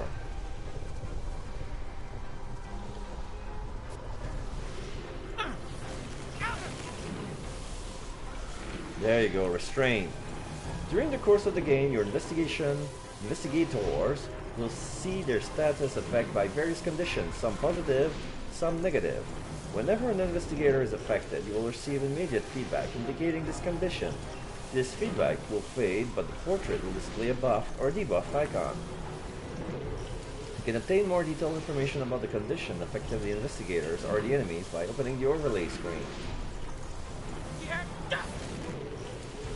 Oh! Did I fail the spellbook? Allow the investigator to manipulate unfathomable energies.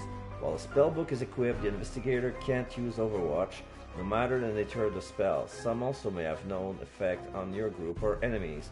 Okay, so I failed my wildcard check, so I got the debuff as well. So I'm restrained too. Okay, 2 actions to use an item.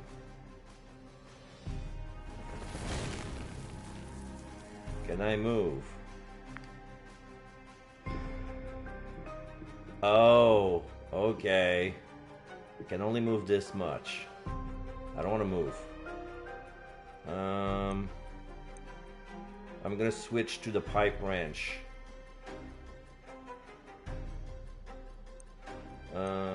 Should I? It's gonna be cost 4 action if I attack with it.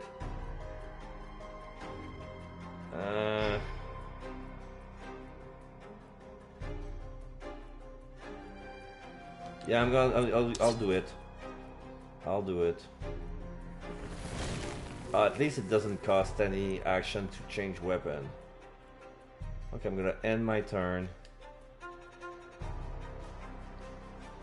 No, wait. Refocus? Yeah, might as well you use refocus.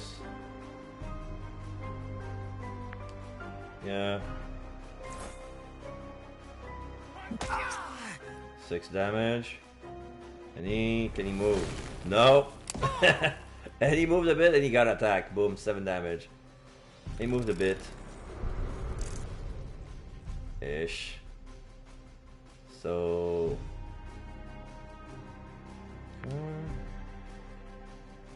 I'm gonna finish it with the knife. You're dead.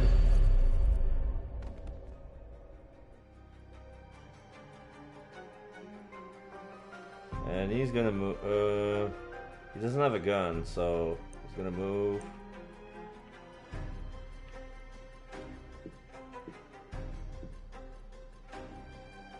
Now he's gonna be in position for the next move. He's gonna end the turn with 1 action point remaining. And she is already in position. She can attack him. Boom. 9 damage. And she'll end her turn. And he's gonna shoot. Shoot to kill.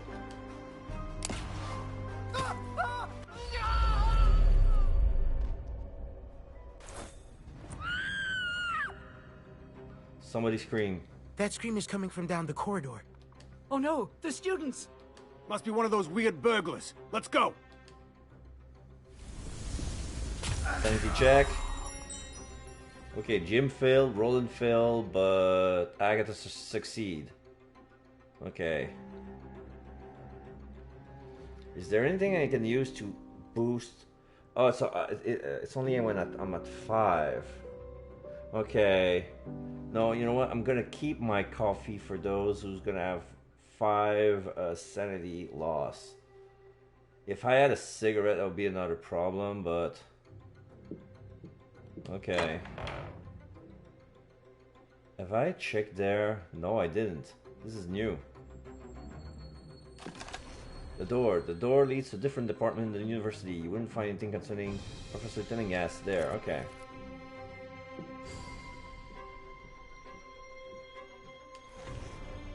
The plaque says the door to the science lab, but it's locked. A poster. A bulletin board filed with filled with flyers for university activities, including an announcement for an upcoming home game for the Miskatonic Squids. Go over it with someone that scrawled, "Go Pods." Over which something has scrawled, Go Pods. Okay. That scream came from right around here. Okay. This was Wilhelmina's classroom. It sounds as though some students have locked themselves in. Who's out there? It's me, Professor Crane. Are you all right in there? We're safe, but some strange people attacked us. We managed to barricade ourselves inside. You stay put until we've dealt with them. Did you see which way they were heading? They ran down the next corridor. Be careful, Professor. They look dangerous. After we handle those burglars, we should come back here. If this was Professor Tillingist's classroom, we might find clues inside. Another measure about how's this song end. Oh, the analogy. Oh! A trash can. It's not the most glamorous job, but searching this garbage bin might turn up a clue. Not a tip, logical, there's too much, empty it first. Yeah, there's too much garbage, so let's empty the shit on the floor. Empty or look through. 3 bullets. Somebody dropped bullets in the trash can. Bullets for a 38 caliber revolver and 45 caliber automatic pistol. There you go, I got 11 in back. Oh, I need to reload. I need to reload. Kitching. So now I have 8. Is this? Cigarette. +1 sanity. Damage to self 1. I'm gonna use one right now. Use on... Yeah, use on... yeah, I got 3. I got 3 sanity points out of 5. I'm gonna use it on Jim.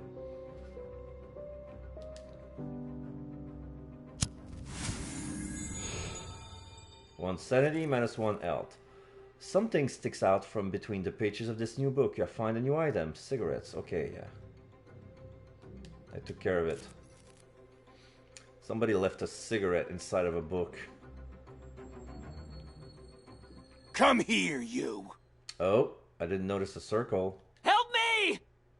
We must protect the students. Oh, there's a student here. I didn't notice. Okay, so protect civilians. Some fight will require that you protect civilians. Make sure that you protect them. Use item or spell on them as needed. Okay, so this guy has 0 sanity points, but 20 life points. Still 2 more than Jim. There's 3 of them. Sanity check. Help Jim me! succeed, and Roland and Agatha failed. They want me dead. Alright. Go, I'm coming. So I'll need to do 1, 2. No. I cannot.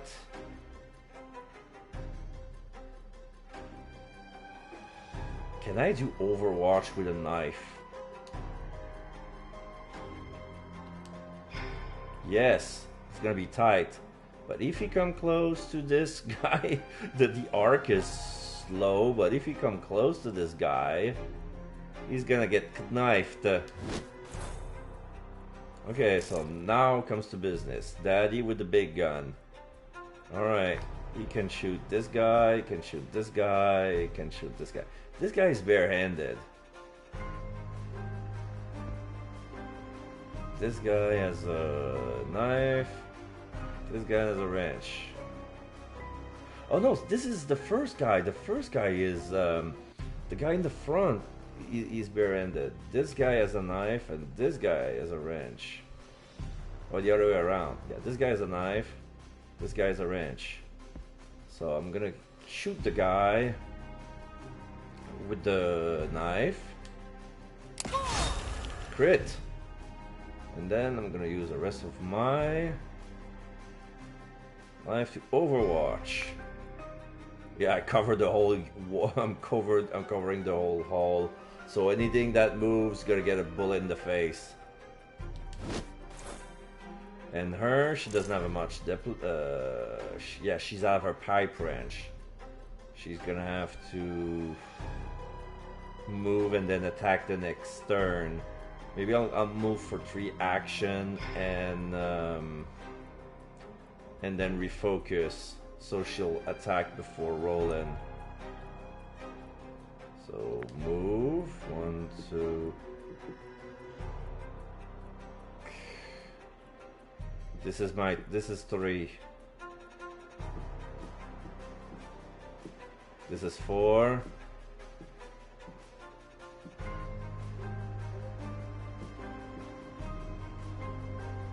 Here.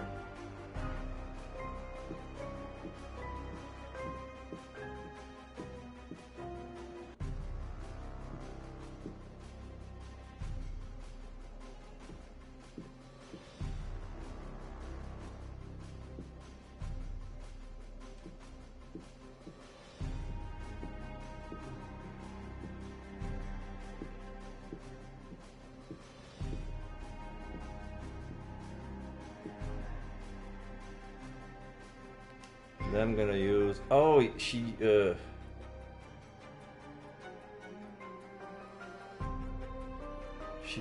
needs 3 to overwatch. Okay, wait. I'm gonna cancel my move.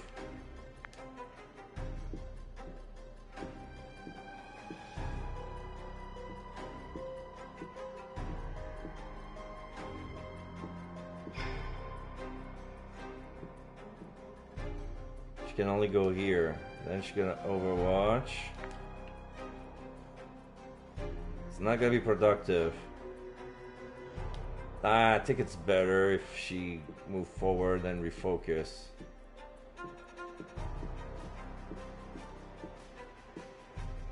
Here. Then she refocus to move in front of Roland. There you go.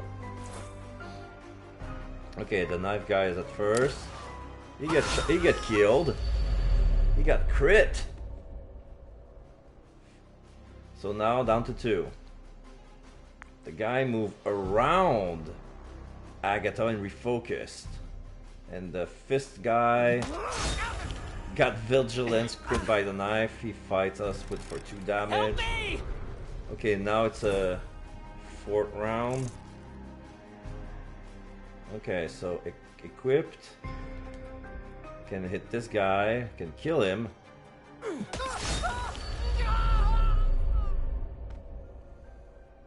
Can I overwatch? Yes, I can. Can overwatch. Over there. And she can attack.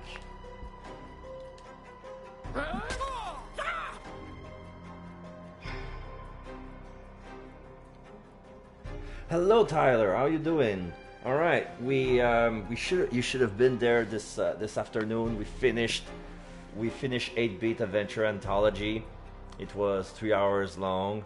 It was kind of convoluted. I needed a guide at some point because there was some stuff that was not obvious that was necessary to continue the story.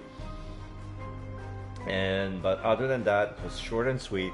It was interesting. It was Nest, but it was also the game was too loud, and nobody was there to tell me to lower the game level. Because every time I start a new game, I always forgot to lower the music. I didn't do it in this one. This is why the game is well balanced. I'll try to remember for next time. So this is a turn-based. This is Arkham Horror. Mother's Embrace. I'm loving it. There's been a murder. The narrator is the victim. And if you played the tabletop game, there are some recurring character. Like you see the guy in the trench coat at the top right, on the top of the corner, the character at the right with the fedora. That's Roland Banks. He's in the original Arkham Horror games. Some other characters are there. I think Jenny Barnes is there.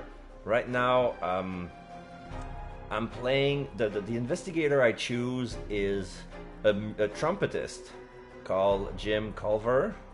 He's playing the blues. He has a strong mental resistance, and his boon is to give 10% mental resistance to everyone. So at the beginning of every fight, every time there's a traumatic incident, everybody rolls a sanity check. And that's the number in blue. The number in red is the life.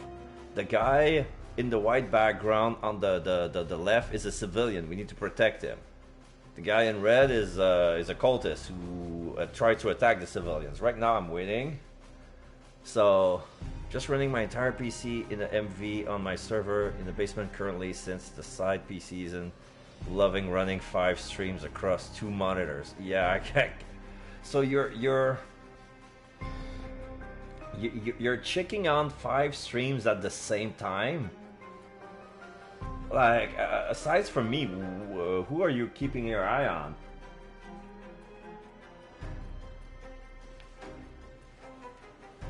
I mean, as of now, because I know sometimes you're checking out on Super Blind Man, you can check on Don't Run Off, you can check on Sorloff, Zillary, or you're lurking in a few. Yeah, of course, because you cannot split your attention 5 ways and figure anything from it. Alright, so now every character is at 5 action points. This weapon costs 4 action points, so now I'm trying to figure out, should I move away from this guy? Because he's in my personal space. You can see that if he's inside the red circle, he can attack me, you know? You do at times multitask against a few streams. Alright. I gotcha. You know what? Fuck it. I'm gonna end my turn. I'm ending my turn. Oh, that's his turn. Perks of ADHD. Great. Oh, he's attacking the civilian. He's stunned. Oh, now Roland is moving last. Oh, I didn't know that. Oh yeah, the guy refocused. Yeah, he moved in front of Roland. I didn't pay attention to that. Okay, so shoot this motherfucker. Boom. You touch a kid, you die. Crit. Yeah. Are you all right? Roland's boon is he has a high chance of rolling crit when he's holding firearms. So that's why he's always shooting, almost always shooting. Like 1 time out of 4, it's a normal attack. Boom, boom. Thank you. I think I'll be fine. It's mostly shock. Yeah, you're stunned. This was just a diversion. We need to catch up to the men that were in Professor Tillingist's office. Yeah. So, where did I came from? Just monitoring another stream since I'm out there. Yeah. Okay, I came here. Okay, so this guy. Medical book. The student is bruised but otherwise unhurt. He thanks for your help. He gives you a gift. You have found a new item, medical book. Healing performed bonus +2. Oh, nice. So, I'm gonna give him to... who needs a boost in medicine? I don't know anyone. Give it to Jim. Healing performed bonus +2. So, it's equipped. Ah, okay, now it's equipped. Better keep this in my pocket. Oh shit, spot check. You see? Sanity checks. I lost 1, but Roland and Agatha were fine. A newspaper article from the Arkham Gazette. Bonnie vanishes from cemetery by Gerard White. The Arkham Gazette has learned that a body disappeared from the city cemetery early this morning. Police have questioned a man found on the scene, believing him to be a witness and perhaps an employee of the cemetery. More information to come as the story unfolds. You feel the stability of your mind shatter. Sanity check, and Jim lost 1. But the other 2 has prevailed. Okay.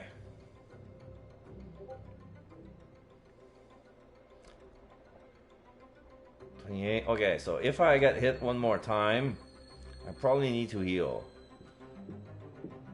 Because I'm supposed to be at 25, but the bandages heals up to 12. Oh! What is this? What is this? Don't run off 01. Thank you for the raid. Hello, my friend. How are you doing? This is Hello stream. Yes, I've been. This is a double feature. I was streaming since this afternoon. I was playing. Yeah, thank you for the shout out, Tyler. I was about to give a little shout out to Don't Run Off. You were playing Hearthstone. Yeah. So yeah, this is Arkham Horror. I'm pretty sure you're familiar with the tabletop game Arkham Horror. This is a video game inspired from the tabletop game, and this is called Mother's Embrace. So far we investigate the murder of somebody. Shasters! Shay, how you doing, my pretty Shay. You were playing Gears 5. Nonsense, you were playing Super Mario Party All-Stars at Jam's channel. I know it because that's what you said last time. Hello, Shay. Modding 2 chats. Hello. How you doing? Yeah, Tyler told me that he was monitoring 2 streams at the same time. That the perks of ADHD is that he can follow them at the same time. So yeah, right now, if you're familiar with Arkham Asylum, the tabletop game, you might recognize Roland Banks.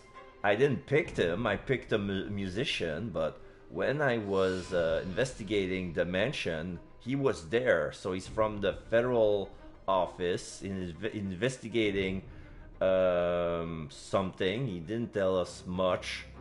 The victim was a person of interest in this investigation. So now we're at the university trying to figure out some clues as to why people wanted to kill her. They were cultists. They're attacking her students. They're ransacking her office. And we don't know what they're looking for. Right now, they just don't give us answer. They just charge at us with knives and wrench. They're cultists wearing red hoods, and they're attacking the students. So right now, we're like, we protect the students at the same time. And now we have a colleague. Her name is Agatha Crane. She's a doctor in parapsychology. So right now, she's the most reliable source in paranormal activities and the occult, because all the other scientifics are too balderdash. You know. Yeah. You're not ADHD, but you get it. Great. So this is where we are right now, and there are some sanity spot checks. I'm down to 3 sanity points. Everybody has more sanity points, but they has less mental resistance. My character has the biggest mental resistance, and it also gives a boost for the team. So I don't have a lot of sanity points, but it's hard for me to lose them. Okay? It's a very interesting game indeed. It's a tabletop game, and it's a game that can play with many players. I don't know if this game can be played with many players. Right now I think it's solo, but it's one of those games that is hard to beat. It's like you can co-op playing against the game, and you can still finish after many hours and lose, because that's how hard it is. Like when the sanity points drop to 0, you get a trauma, and you don't want that because it gives you debuffs and permanent handicaps. And if you want them healed, you need to bench them for a whole chapter until you can play with them again. So right now I have 3 investigators, and they're my full parties. I cannot have a party more than 3. And right now I'm investigating the school. There are some stairs over there. Let's check them out. Are you hurt? Cutscene. Oh yeah, there's an injured man on the floor. And the door pulsating a red circle, meaning there are enemies on the other side of the door. So I need to prepare for a fight. No, just bruised. Some men in weird costumes knocked me down. Which way did they go? They ran right into that classroom. Spot check. Oh! Sanity check. Everybody succeed. Great. I'll make a move just as soon as I figure out what it ought to be. Yeah, that's pretty much my character throughout all the game. My guy's a musician. These stairs led to the marine biology department. That's far from Professor Tillinghast's specialization. Yeah, we don't need to go there. What's this? Oh, a file cabinet. Ooh, oh shit. Filthy bandages. Do I want those? Like, they heal for 10, but I need a sanity check each time I use them. The amount of time someone says they went that way, that was used to divert attention. Yeah, well, the cultist attacking the student is the diversion that gives way for the others to escape with whatever they stole from the office. So, you know? So, should I keep those filthy bandages? There's 3 of them.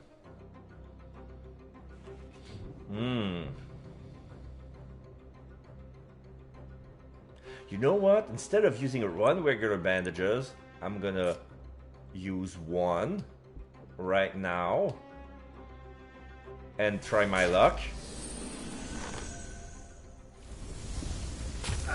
Oh, failed. I failed my throw. It's okay, I still have 2. So I'm not gonna take those. I'm gonna leave them there. So now I'm healed. Okay. Who are you people? 3 of them. That guy has a gun? There they are. They have the professor's things. Get them back. These fools mustn't stop us. Deal with them. Okay, so who has what? Yeah, one of them has a gun, the others are unarmed. Okay, so here, another sanity check. Jim succeed, Roland failed, Agatha succeeds. So now he's 2, Roland's down to 4, and Agatha's still at 6. So Jim can shank the closest guy, which is this guy. Oops, I need to, I'm in the wrong action. I need to move first. Move. Second, okay. Now I can hit him. Jim is pretty much rough. Yeah. He's resilient for a musician. Critical! You asked for it! Now it's Roland with the revolver. He's gonna shoot... Oh, wait. Okay, no. Okay. So, he's gonna shoot the one with the gun.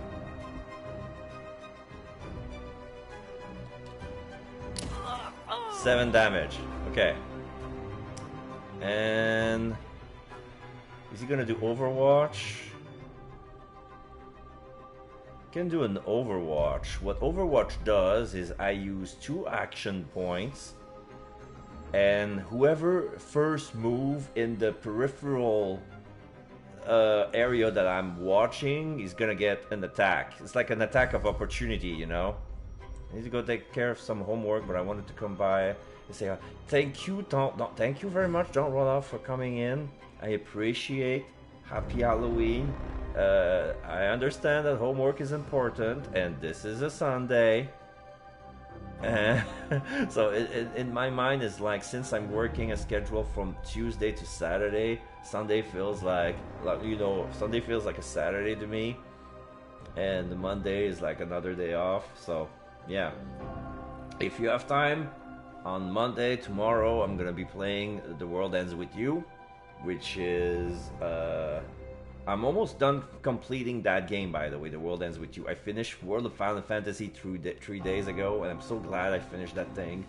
My next RPG, my next strong RPG is gonna be Yakuza Like a Dragon. Or this game. It looks like kind of like an RPG when you think about it.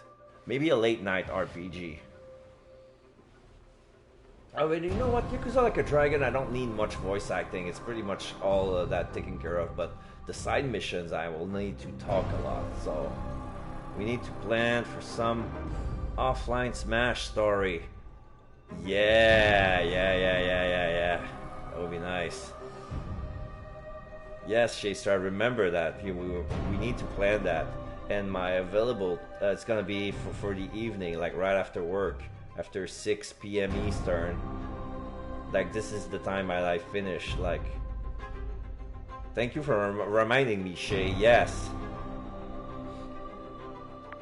Okay, so I'm gonna use Overwatch like this. Only the girl with the gun and the guy in the back. Because the fisticuffs is pretty much harmless in my book. Can write you on Messenger and Discord too if needed. Yes. Okay, so with the lady with the pipe wrench, since yeah.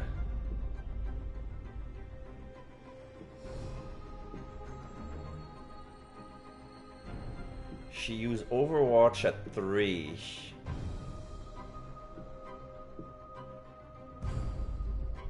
Nah, it's gonna be the same as before. It's gonna be move at 3 and then refocus. Refocus moves, raises her initiative for the next turn, and she's gonna be acting in front of Roland. And that's what I'm gonna do. And at the end of this turn, this is where thing because shooting. He's gonna move. Vigilance. Boom. 12 crit.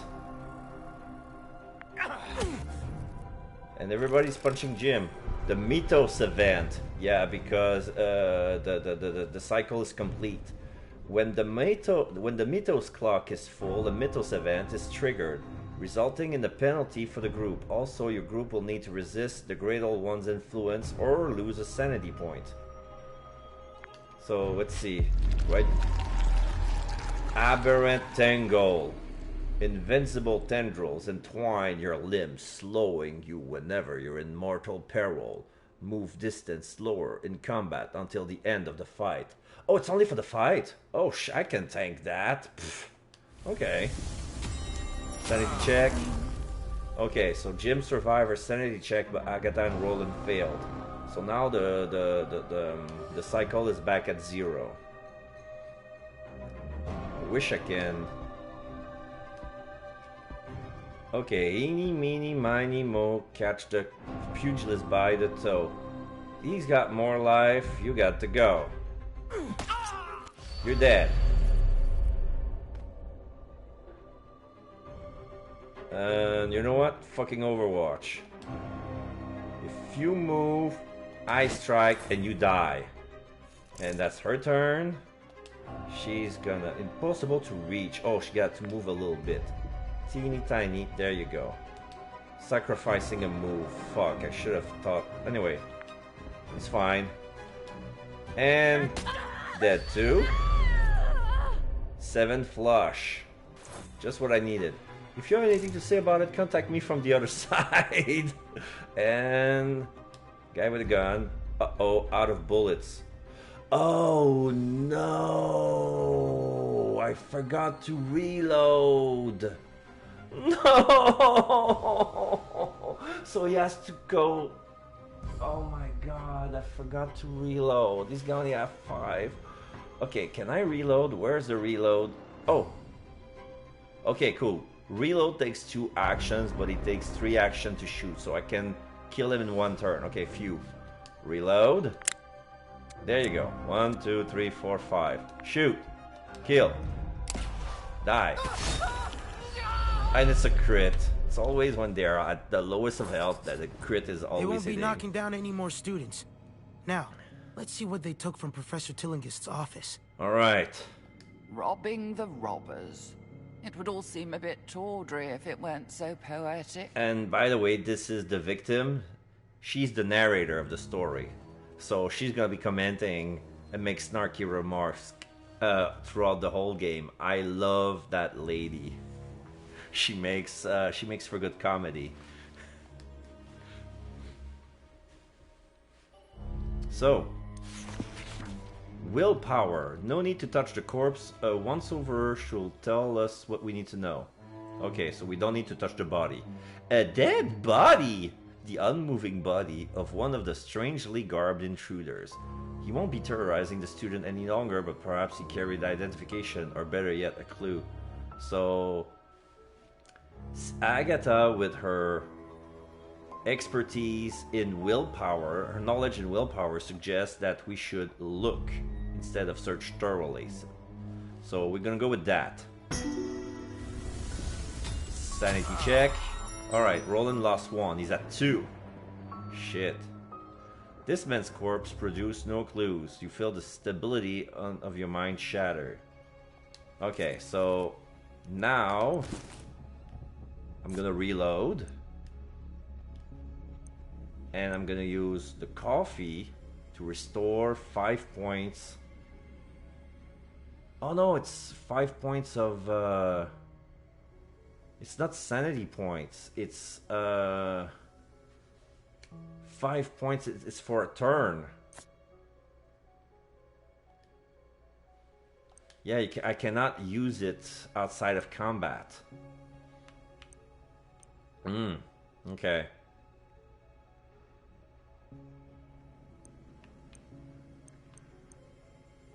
You know what? Caffeine will be most useful with Agatha, since she's wielding a freaking pipe wrench. I got 2 bullets left in inventory. Okay.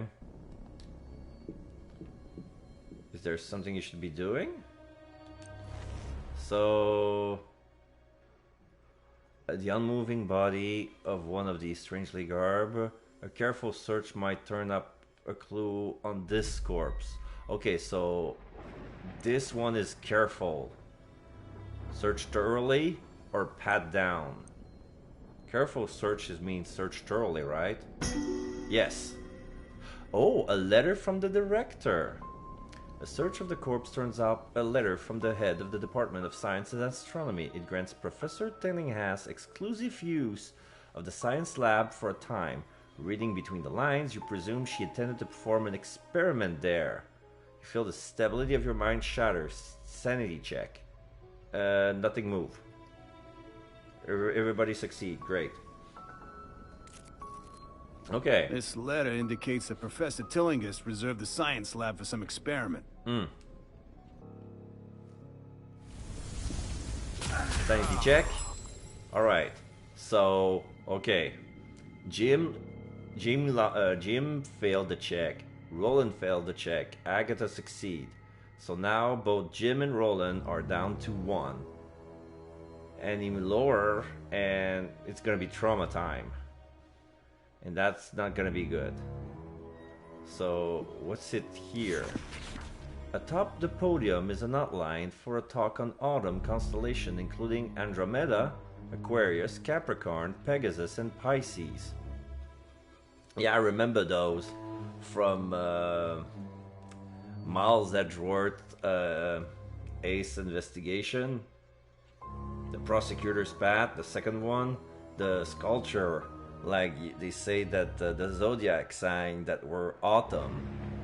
They were talking about Aquarius, Capricorn, and Pisces. And there were the winters, which were Aries, Taurus, and Gemini.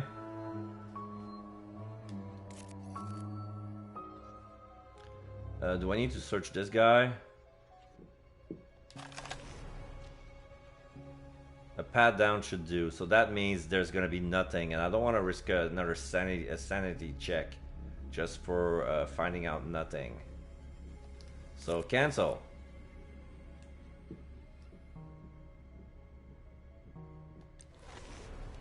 Okay, so this is a search tip, no advice, because nobody has expertise on search. A satchel in the style of a student's school bag. An unsuitable action makes the mythos clock go faster. So examine, empty, or quick look. I'm gonna examine. It's only a school bag. Yeah, there you go. Spirit Thame. Oh wait, Spirit Atami. A ceremonial knife that protects the wielder from evil magic. Magic defense bonus +2. and cigarettes. A pack of smokes, just a thing to calm the nerves. Plus 1 sanity, minus that 1 damage to self. Yeah, I'm gonna take a cigarette for Jim.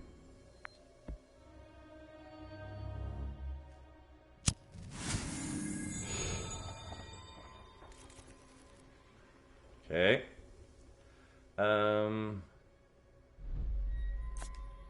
I'm gonna give the knife to Jim. See if it compares. 6 to 7.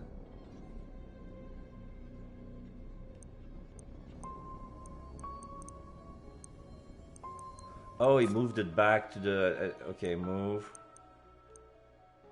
Okay, so I'm gonna use a bandage on Jim.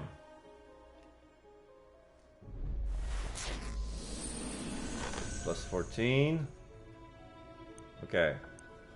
Oh, plus 14 because of the plus 2 in healing perform bonus. Ah, there it is. Okay, so I'm gonna move this here. Equip.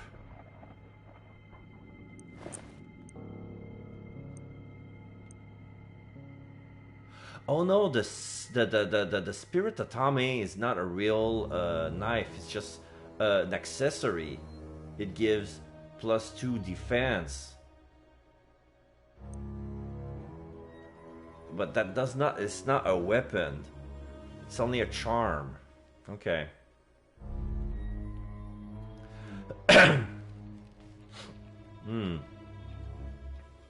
Okay. Now Roland looks sad with his one sanity points out of 7. Okay. What else is in the room? No, the only thing I needed was the letter. We can't leave without recovering whatever those burglars stole from Wilhelmina's office. Oh, I need to search the third guy. Okay. Maybe, yeah, sure, you're right. But you know what? Thanks to that cigarette, can soak it. Interact. Pat down. Ah! He failed. Okay. Roland succeed, but Agatha failed. So I'm back at 114. A telegram mentioning Lanuit. What's this? Lanuit or La Nuit? Oh, it's a guy. From the dead man's pocket, you draw out a telegram addressed to Professor Tillinghast. Alphonse Lanuit is the traitor. Stop. Put pose threat to your life. Stop. The herd. Okay, so that was a very important piece of information. Maybe it doesn't solve the mystery, but now we have a couple more names to go on. Alphonse Lanuit and the herd. Alphonse Lanuit. I don't recognize those names. Alphonse Lanuit. An unsavory character indeed. So I was right, Alphonse Lanuit. These clues might not make sense now, but we might be able to connect them to others later. I think that's all they took. We should return to Wilhelmina's classroom and tell the students the way is clear. Yeah. If that's the case, let's check the classroom. If it was Professor Tillinghast's, we're bound to find some clue about what happened to her. He says that, but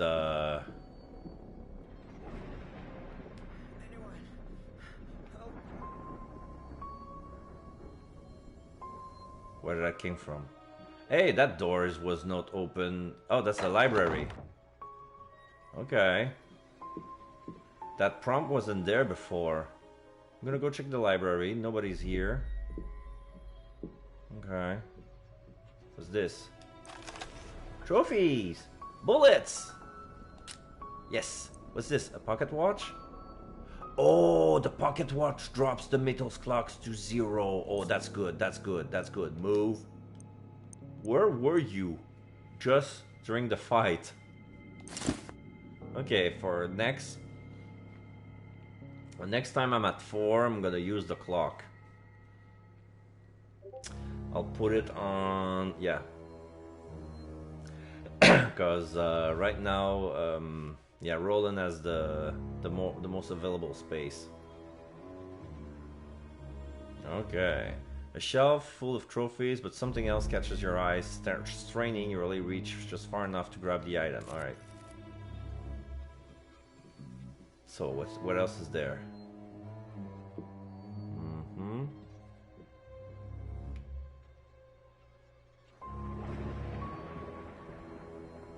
Okay, just the lightning. You're not too scared, Shay? A bust. A marble bust of distinguished-looking man. The plaque is inscribed, James Irwin, President, Miskatonic University. Oh, the bust of the headmaster, blah blah blah. A bookshelf. You discover a record of comet sightings since the dawn of astronomy. Some of these comets won't return for another 10,000 years. Interestingly, Wilhelmina, I need to remember how to pronounce the name. Wilhelmina. Willem, because there's an L, Wilhelm, because it's Wilhelm. Wilhelmina Tillinghast is listed as one of its borrowers, but that was 15 years ago. She borrowed a book and never returned it for 15 years. The fees! The fees!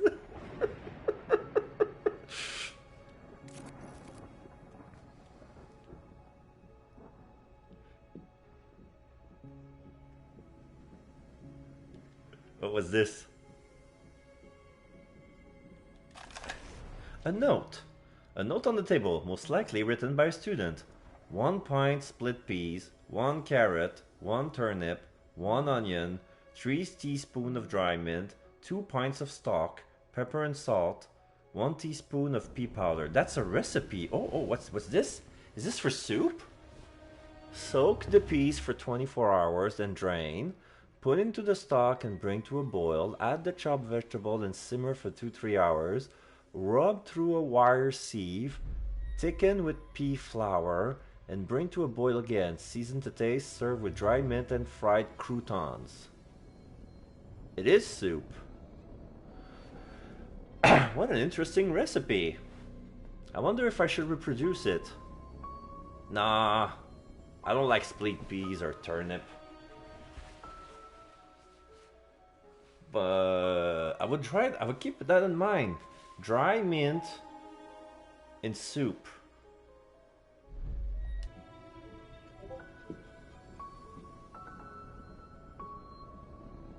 Alright, out of the library.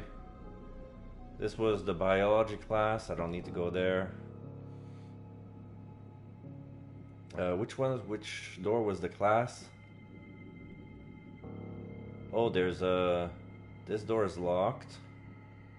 I think it's this door. As you try to open the door to Professor Tillinghast's classroom, you feel heavy resistance. It seems those inside have barricaded the door.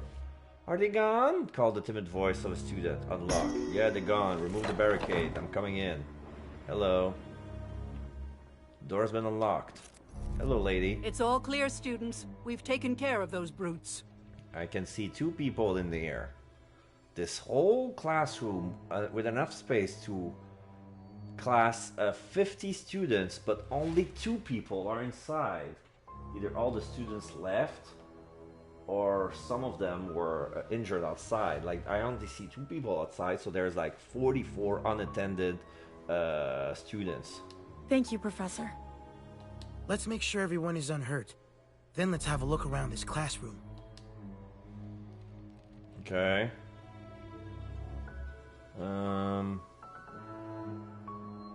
Oh, what's this? Notes atop this desk outline the way ancient cultures regarded the constellation, presumably the most recent topic addressed in this room. Okay. Oh, there's a guy on the floor. With your gentle guidance, the student begins making sense. I'm one of Professor Tillinghast's research assistant. Lately, the professor has been working on a project of her home. When I asked her about it, she said it was a project too advanced for me. I guess I was a little insulted, so I spied on her. I saw her look through the books in the third bookcase from the back of the library, the one with all the dictionaries and encyclopedias. She seems impatient for result. If only she'd let me help. Another measure, but how this song's gonna end? So this is like one of the idle sentences the musician will say. Like one of the choice, like one of the investigator was a grave digger, but he's actually an actor who's working as a grave digger, in hoping he'll be hired as an actor. But since he has the passion, but not necessarily the talent, he's a strong guy. But the guy will walk around quoting Shakespeare left and right, and even his name, William, as in William Shakespeare, and Yorick, which is Hamlet's skull, like the guy. The guy in Act 5, like that famous scene, not the to be or not to be, but at last I know the Yorick. I know him. I know him, Horatio. Oh, this is a letter. The handwriting in this letter is difficult to make out, and the sentences go on and on. Deciphering the note, you find that it describes astronomical observation by one of Professor Stelling's students. A number of sequential dates are crossed off without notes, as if the professor missed several classes. Okay. A note in the back. Oh! Ah, shit, another filthy bandage. I'm not touching that.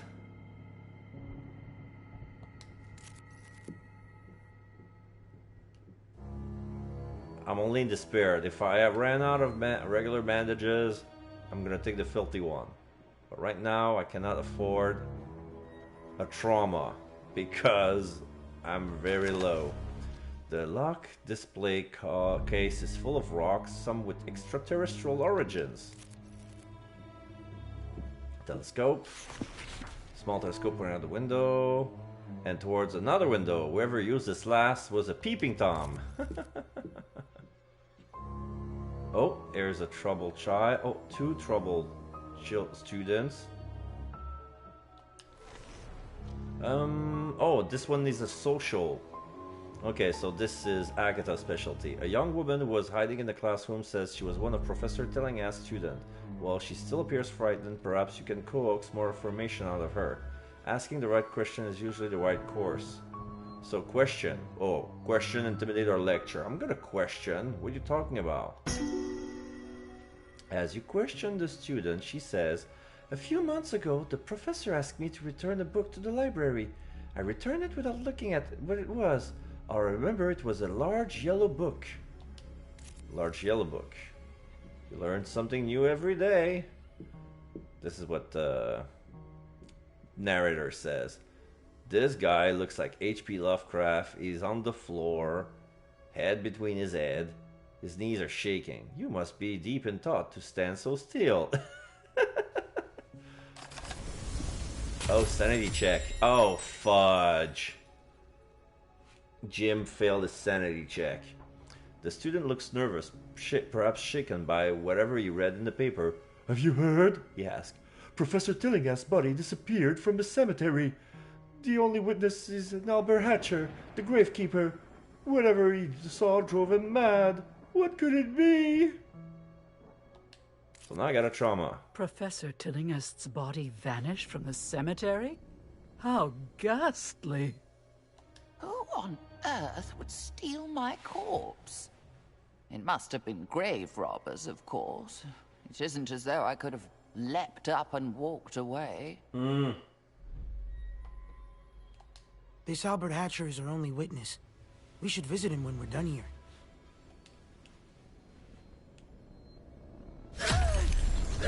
Yeah, I got my trauma. Trauma acquired. Daydreaming. Initiative slightly lowered. You remember that lovely time on the beach when the sun was shining? Oh, your mind wandered off again. Oops. Yeah. Okay, so I'm stuck with that.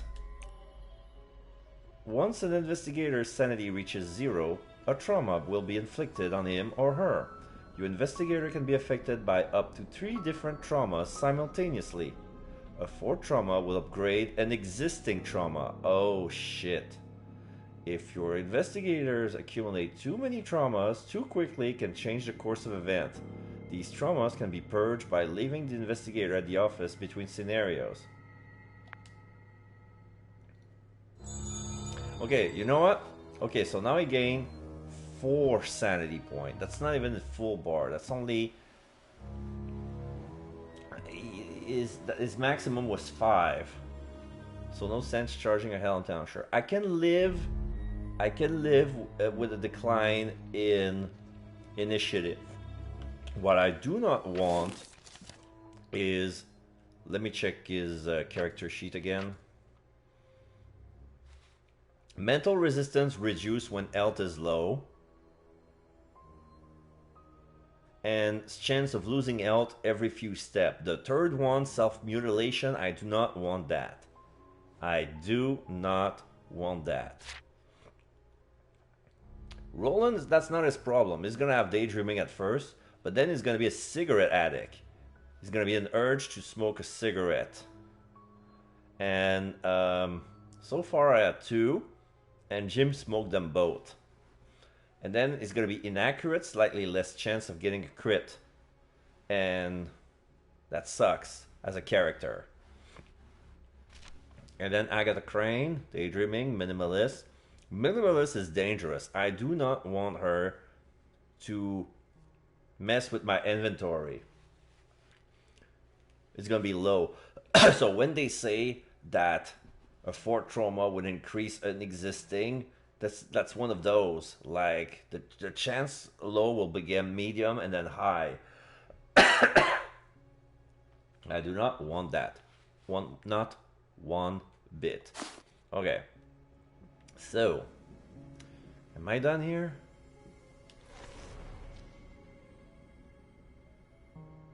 Thanks for the help, says a young woman. When you ask about Professor Tillinghast, she says, she's been spending a lot of time in the library lately. I noticed she kept a book in her bag. I didn't notice the title, but I saw the author's name was Y. Page. If you can find that book, it might tell you what she was researching. Okay, so we have to go back to the library. Clue added to notebook. Have I talked to her? No, a student, wide eye and open mouth. The student shudders in throes of panic. A calm mind is best at answering question. So we need to calm her down. The other option are scare or threaten, you know? I don't think I need someone with a specialty and social to figure this out, don't you? Okay. With quiet words and a soothing voice, you manage to calm the student. She thanks you with a smile and a gift. Bromo caffeine. Okay, we're going to give him to Agatha. We're going to move it with the other one. Yeah. And are we done here? Saving. Wait. Oh, this is where I find the filthy bandage.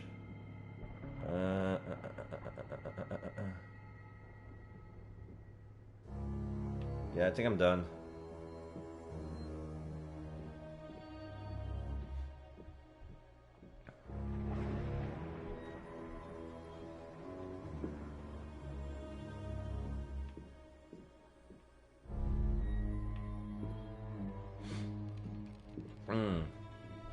So back to the library, I guess.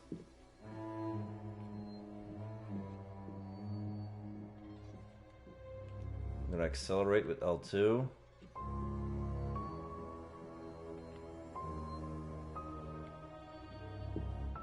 So now I have a better idea of where she was looking for. I checked that already. Oh, some new prompts popped up. Here. A reference section of the library is full of encyclopedia, index, dictionaries, and all manners of helpful books. This is the place. So I'm gonna search from S to Z. There's A to F, G to L, M to R. S to Z. Fuck. Your thorough search gave you a light review of astronomy, but you find no proof that Professor Tang has reviewed those volumes recently. Okay. We'll try something else. This book contains many volumes of studies of geology. No. Probably not. And here we have what? Many volumes of history and theory of astronomy fill this bookcase. You recognize many famous names like Copernicus, Galilei, Braun, and Kepler. Oh, wait. Wait.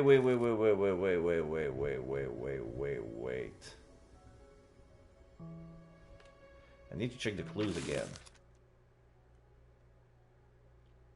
Investigate the library. Oh, wait. Additional information. Why pay? Okay, additional information. Professor Teringas' office is locked. The thieves have killed the professor. The professor's box has the same symbol as the one you saw at her house.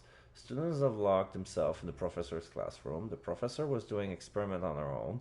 Alphonse Lanuit is a traitor to the horde of Al-Ghadi.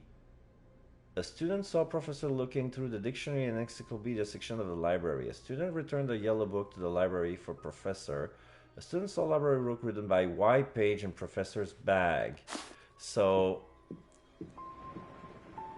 I got it right. I didn't. Okay, so I had to look at the P's, not the Y's. So I had to look at the M to R, not the S to Z. There you go. Browsing this section, a number of books attract your attention. The new blue title, the thin green book, the big red tome, or the heavy yellow volume. I'm gonna go with the heavy yellow. There you go. Now I need to recharge my controller. Sorry about that. Here you go.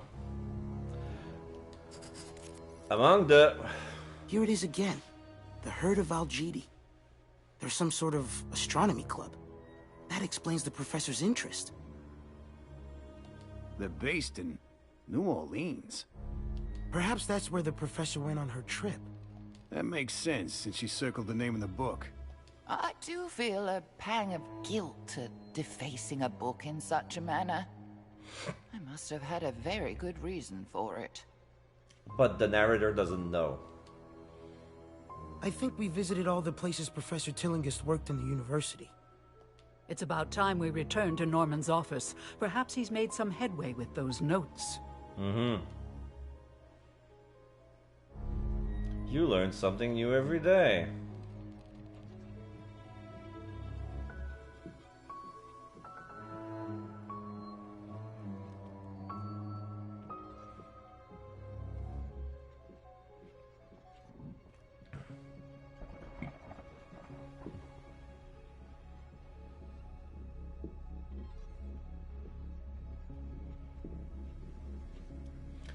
Y page, yellow page. Just realize. Maybe young. This is the class. Where is the... I was there.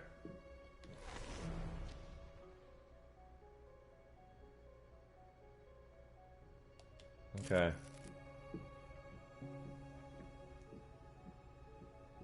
Okay. Have I searched this door before?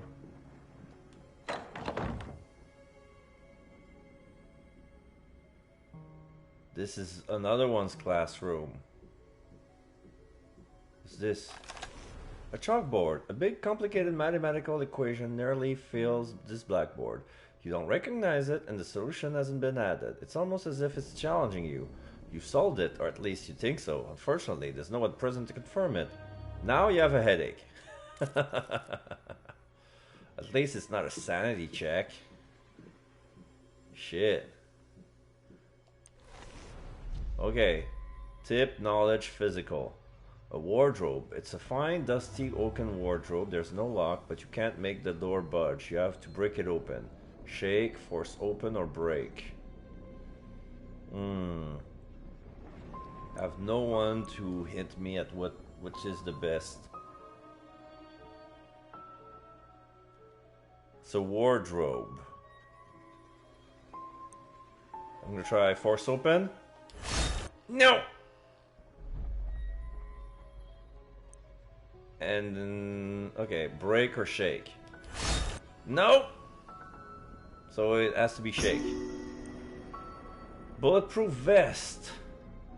Range defense bonus +2, -15 move distance. You know what? This goes with Roland. He doesn't move anyway, he's always range.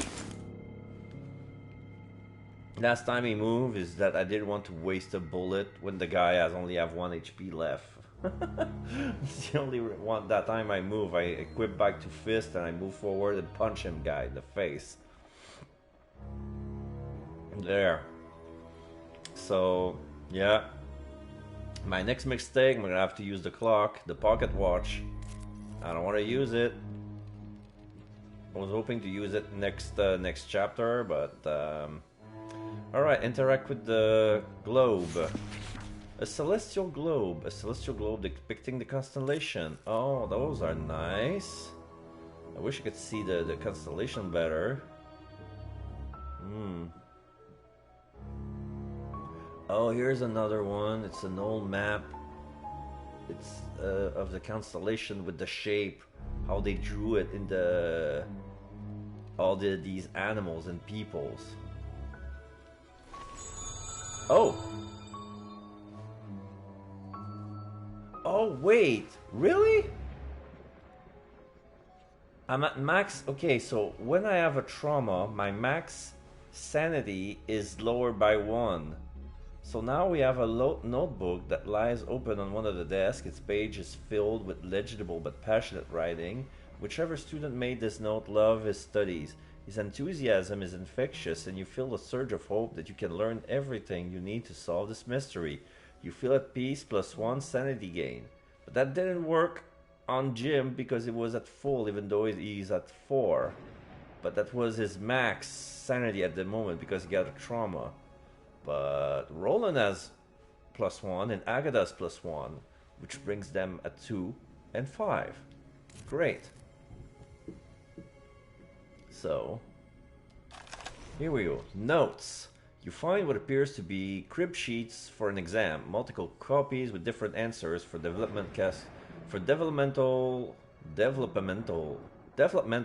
question. At the top of each sheet is a price. $2. Eh?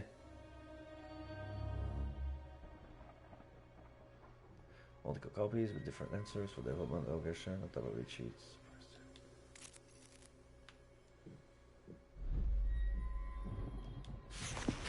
Oh, a cabinet. More filthy bandages.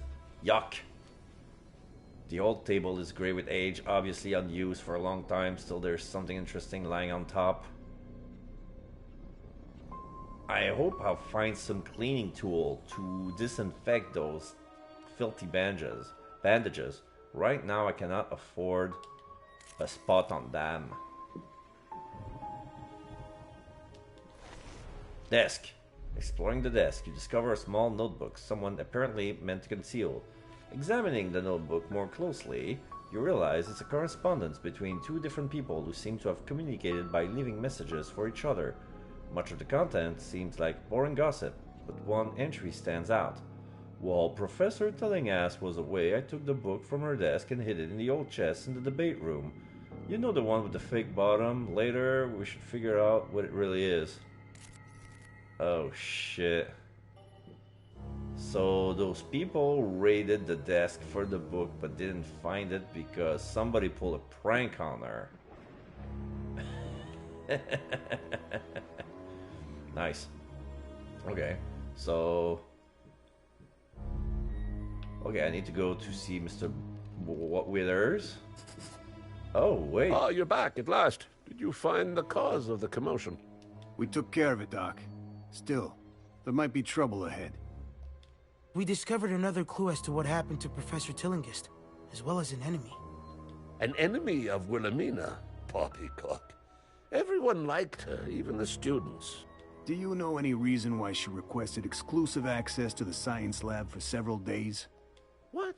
No, she had no need of a lab. As an astronomer, she spent most of her time in the observatory, not among flasks and beakers. Yeah, you see? There's something wrong. The broken glass we found in Professor Tillingist's house looked like it might have been a flask or beaker. Here, this is the key to the science lab. You can find the entrance in front of Wilhelmina's classroom. Yeah. Okay. So who's this guy?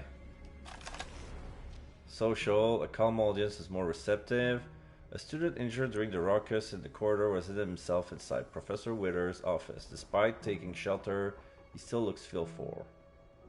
We're gonna call him down. Bandages, clean one, thank you. Alright, we're gonna take them. Move. Who's gonna get them? Agatha. Yeah. 4. Great. This I check. He doesn't say anything. You find the science lab in front of my office. In the corridor in front of my office, in front of Wilhelmina's classroom. Okay. One step closer to solving this mystery, says Roland. This is Wilhelmina's office. Series of notes written in Professor Tillingist's distinctive hand. There appear to be nothing more than observation on her student. Okay. Yeah, they left nothing inside the safe. A book written by Aleister Crowley. Okay, there's nothing new here.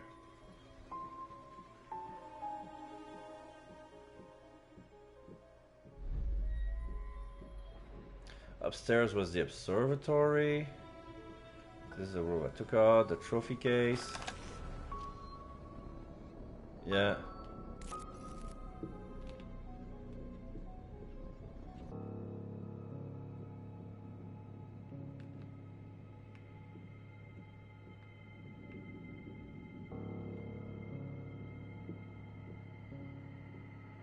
So this is some random class.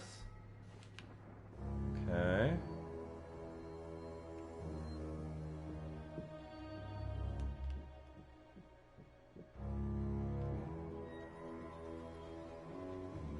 Oh, there's somebody in the science lab. There's a red marker here. Let me check.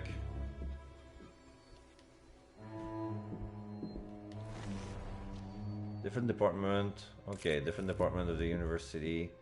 Nothing to do. And this is the biology shit. Okay. Okay, so I need to get... Wait. Before I unlock the door, I need to check. Equip the knife. I got the epinephrine. Equip with the gun. Equip with the wrench. You know what? The Book of Restraint is awfully interesting because no. The wild chance is too great. Okay, I'm good the way I am. I'm good the way I am. Okay. I'm full of life, but not full of... Yeah, Jim is full of sanity, but yeah, with this trauma, he's not gonna be able to act first, unfortunately. Okay, unlocking. There's a guy on the floor. Door's been unlocked. How did you? I could have sworn I locked that door. You'll regret opening it. There's a guy wearing a mask who said that. I don't like the looks of this fellow. Look what he did to that god. Grab him before he tries it with us. Okay, so there's 3. Okay, so the guy with the mask seems to be wearing different. Like the seams of his robes have some golden etched on it. Like he's of a higher echelon. Sorry. That was acid reflux.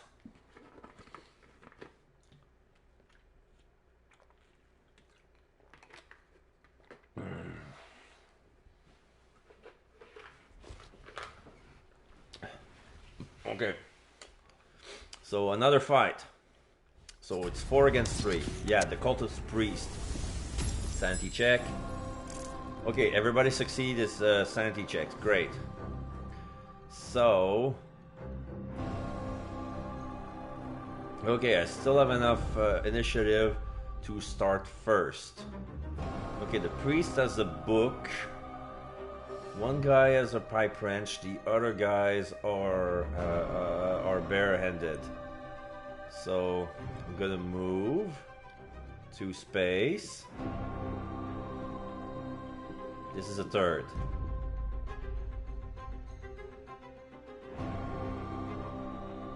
I cannot attack if I move. Okay, you know what? So I'm gonna get ready. What if... No.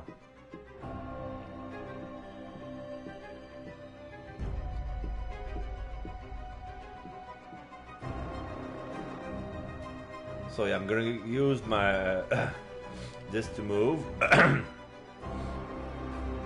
then I'm gonna use Overwatch to hit him if he's gonna attack. It's better than nothing. So it's gonna be like a delayed action. And he's gonna shoot. He's gonna shoot the guy with the book. Because that's a range weapon.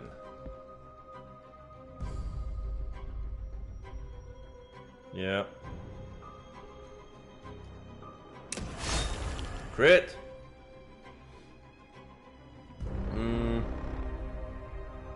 And Overwatch. Yeah. Whoever's moving first is gonna get it. And she...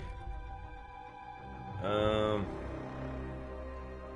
think she's gonna move and then use a... I think she's gonna move and then use an item.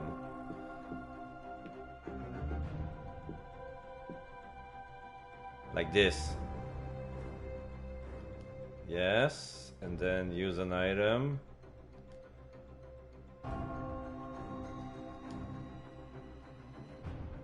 Coffee.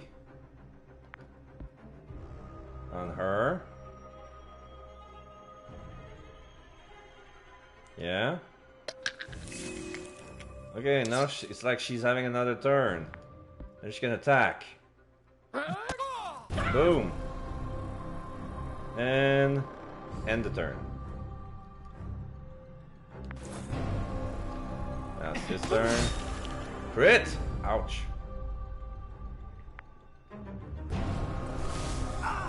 So use a spell on Jim. 2 damage. And then the guy punched. He only did in 1 move and then...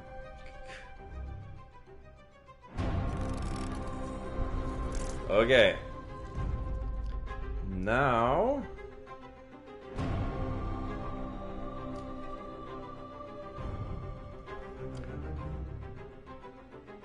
Okay, we're gonna do a knife.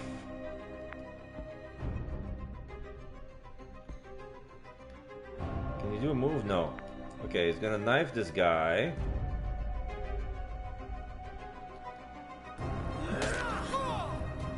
And then... Overwatch. Over there, like this. He's gonna shoot the priest again. Hoping for another crit. Yes! Now he's at 1. And with this remaining action, is gonna use Pocket Watch.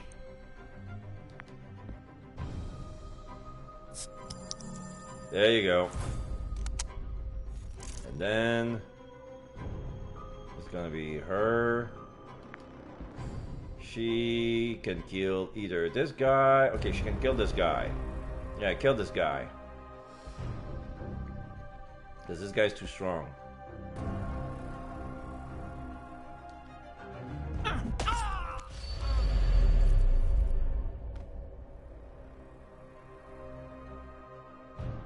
Welcome to the next world. Okay, so she's gonna end her turn. At 7. Okay, another hit like that, and she's gonna die. The guy is healing for 8. Okay.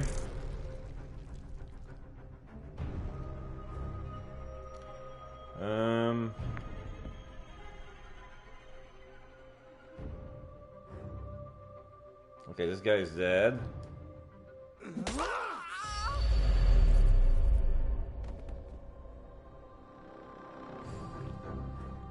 He cannot use an item.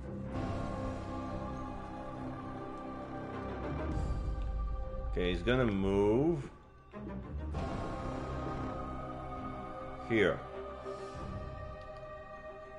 and turn. Okay, he's gonna shoot the priest again, hoping for another crit. If it's a crit, priest gonna die. No.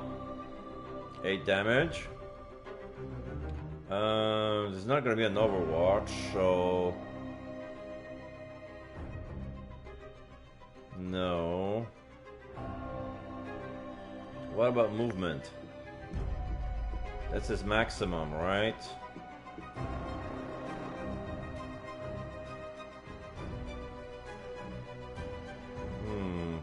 Yeah.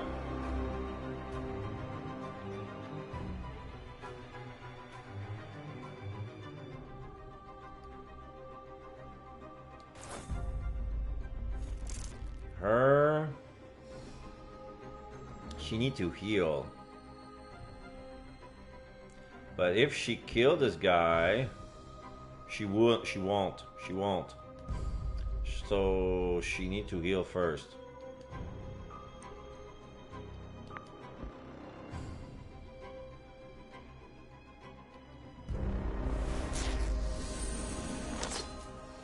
And I think she can heal. Yeah, she can heal Jim as well because he's nearby.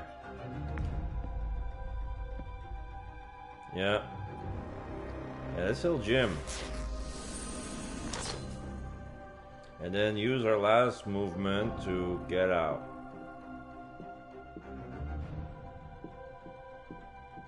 Like this. And then enter. The guy is hitting on Jim. He's stunned. Priest. 8 damage. And the stun has been removed. Okay. So it's oh, okay. Okay, so the stun has been removed because it was technically Jim's turn and then he skipped the turn. So who am I gonna attack?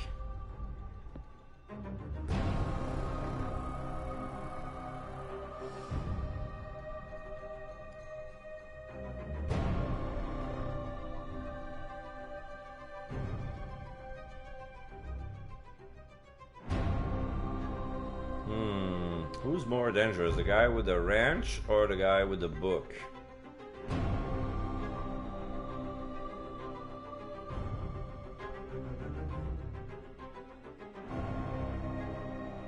This is my last bullet before reloading. The guy can heal. Yeah. Let's kill the guy. The priest can heal, so I'm gonna kill the priest, even though I don't like hitting a guy with 1 HP. He's gonna be a crit. No, a regular 8 damage. Okay. And then focus. I can refocus. Yeah, that's what I'm gonna do. Yeah. And then it's Agatha. Moving.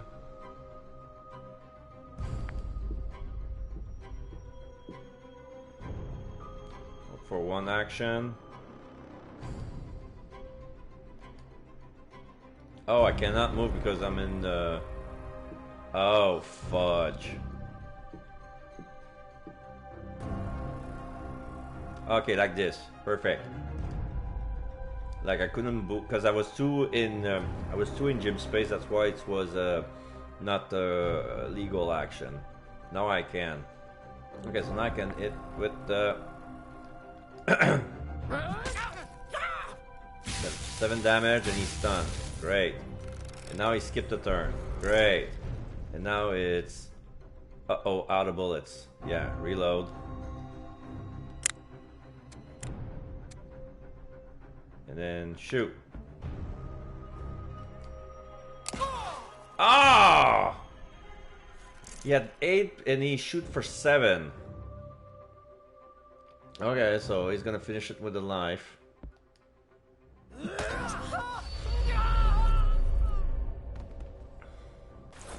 What just happened? That man cast a spell. Oh, I know how that sounds, but you saw it with your own eyes. Something Wilhelmina researched proved dangerous. Fatally so for her. Okay, we need to search the priest. Pat down.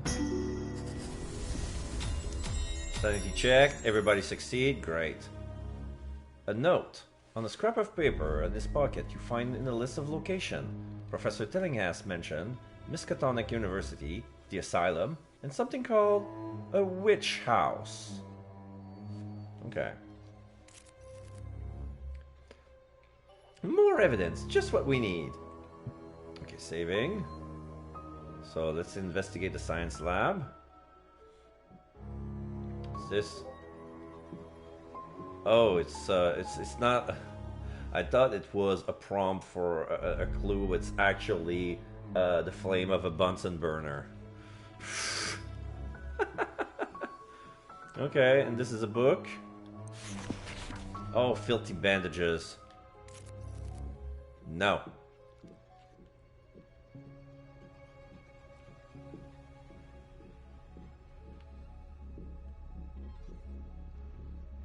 Okay, that's another burner. It's blue. Okay, a chalkboard. The class notes on this chalkboard are partially erased, as if someone has begun to clear the board before noticing the enormous "Do not erase" notice. Place 289, Introduction to Astronomy. Oh, physics.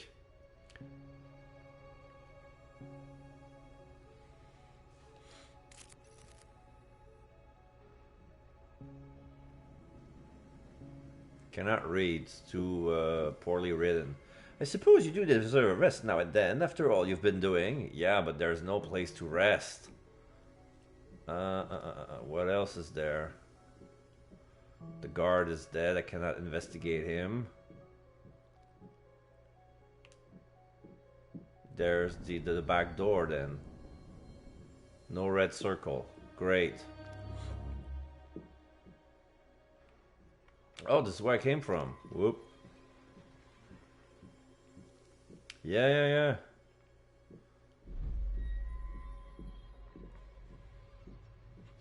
So this door I need to go to.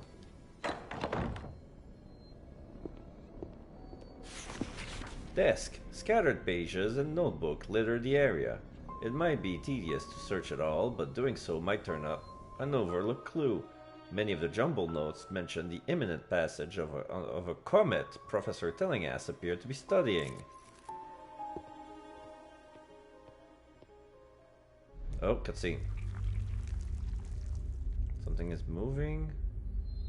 Oh, it's like a morgue, dissecting bodies and stuff. What is that? Looks like a worm man. It's slithery and doesn't have any arms. But it's too big to be a snake. What is this thing? Is it even alive? I've never seen anything like it. It's like a giant... Not a giant sperm. A giant... it has some tendrils. But his arms have no hands. It's like... No matter its origin, you must admit it is a scientifically important discovery. That container looks the same as the broken glass we found at Professor Tillingust's house. Do you suppose someone took one there? Okay, examine this little body. Strange creature. A weird worm-like creature with strange tentacle-like growths lies on the operating table. It appears dead or dormant. Something about its strange appearance strikes revulsion into your heart. This thing is an abomination. Rather than let the student find it, you decide to burn it. We can't just leave this thing behind. We have to destroy the body. Burn it. Kill it with fire! You can't know how this creature's flesh will react to flame. Don't take the risk.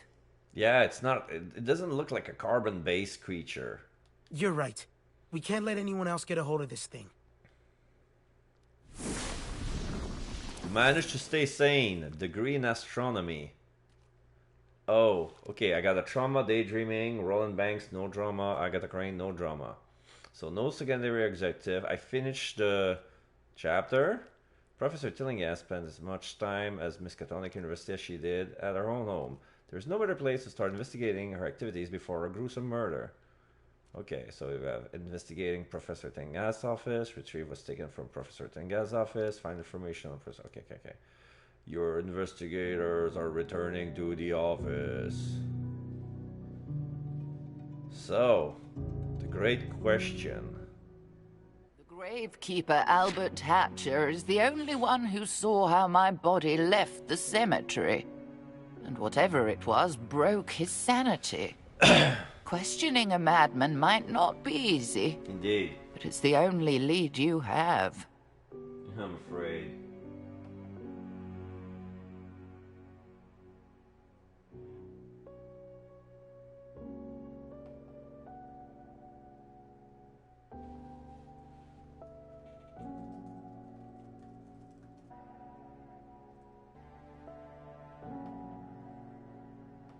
Alright.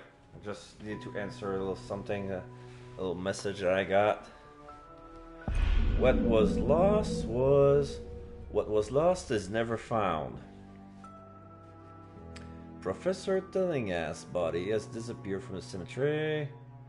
On the night, the gravekeeper Albert Hatcher went mad and was transported to Arkham Asylum. Oh shit, we're going to Arkham Asylum. Get it? On the same night, the grave... If you wish to know what happened last night, questioning it seems to be the logical course. Investigator can overcome one trauma every time he or she doesn't participate in the scenario. Choose carefully who you choose to bring and who you don't. Confirm with X. So... I can choose to bring Roland and Agatha and bench Jim.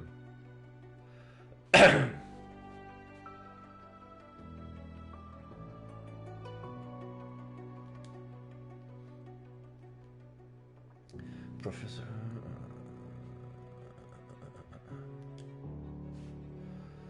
Should I keep my team? That's the great question.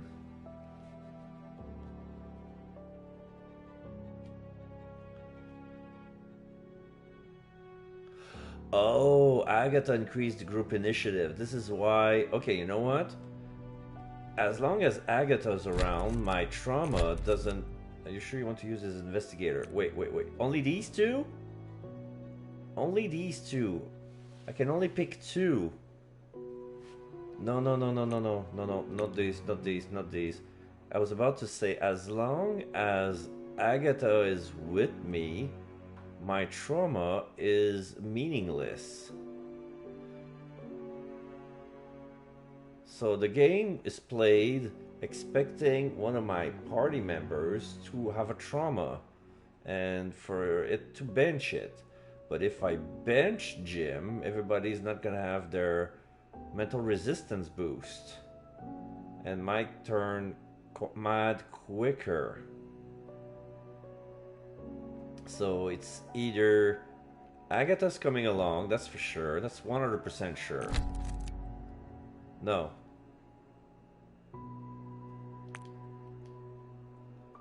Agatha's number 1. Number 2 is either Roland or Jim. Like, having Agatha around cancels. You know what? I'm gonna go with Jim because Agatha boosts the initiative, and Jim boosts the mental resistance. They help each other. So probably I'm gonna get another investigator, and if that's the case, this is when I'm gonna be putting Jim to rest and using the other ones. I think, yeah, I'm gonna go with Jim and Agatha. So these are my investigator, yes. And since I don't have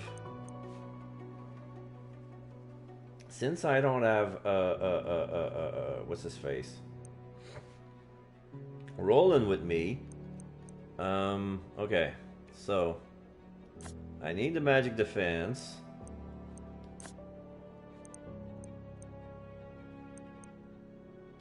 I'll give the bulletproof vest.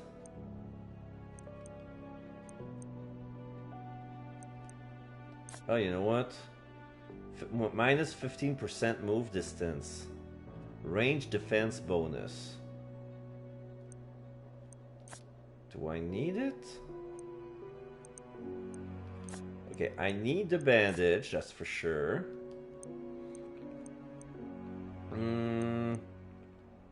Who's got the best life? Okay. Anyway. You know what? Oh shit, I need to go back.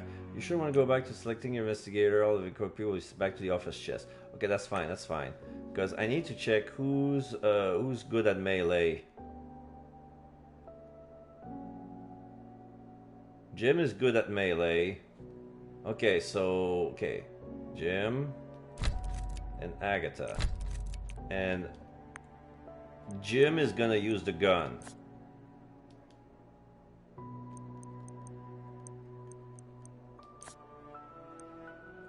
And only one bullet. Okay. If he's using the gun, he's gonna need the bulletproof vest. And he's gonna have the magic defense bonus. Probably gonna be... okay.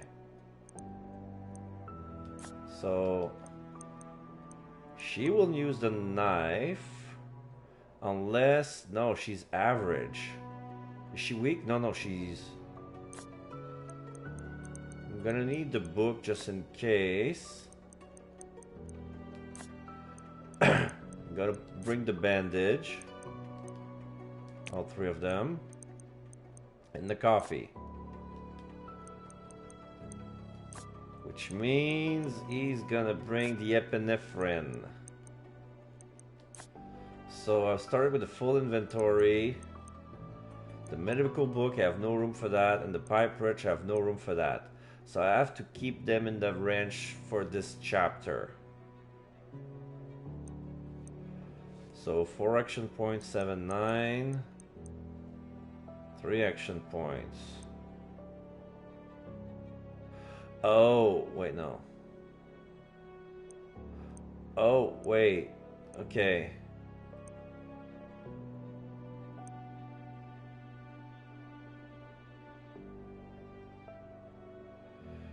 When Jim is using the gun, he's gonna need 4 action points.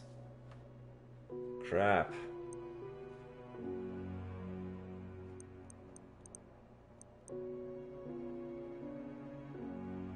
Let's see.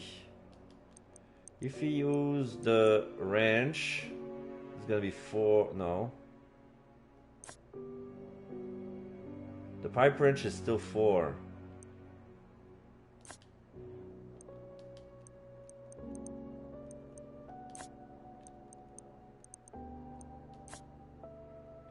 revolver 4 action. Okay, so usually a revolver is 4 action point. The pipe wedge is still 4 action point, so it doesn't matter.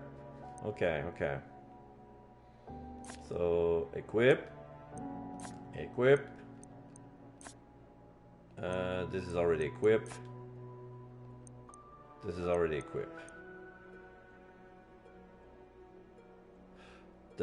Wait, the knife is ruined. The revolver is as well.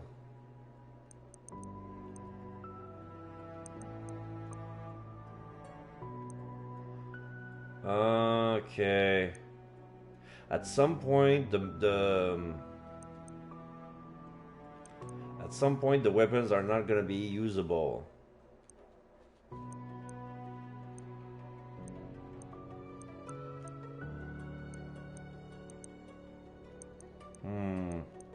Alright, I'm gonna launch scenario.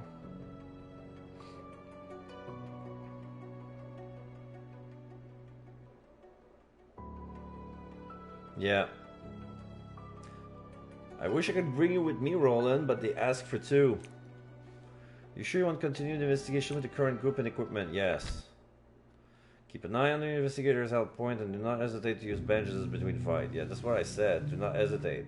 But at the same time, they want us to use the clean bandage, so you'll be stuck. You have to having to use the filthy ones.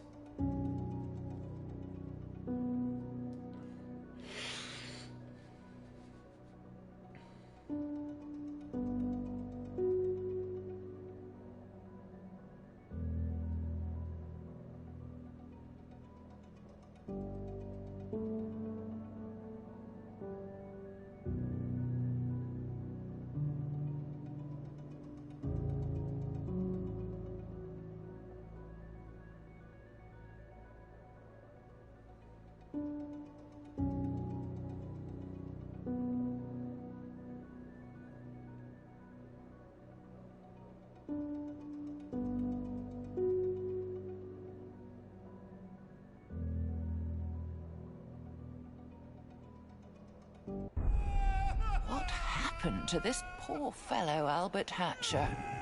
What did he see to make him lose his mind utterly? Surely losing a corpse he had buried is a black mark on his record.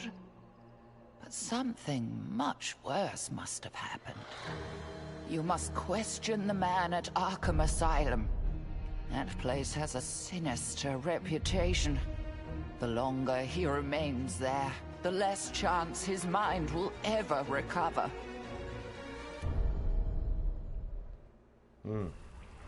Mental disease is the worst fate I can imagine. Thankfully, it isn't infectious. Is it? I can't imagine a gloomier place than this asylum. Let's ask someone where to find this gravekeeper, Albert Hatcher. Okay.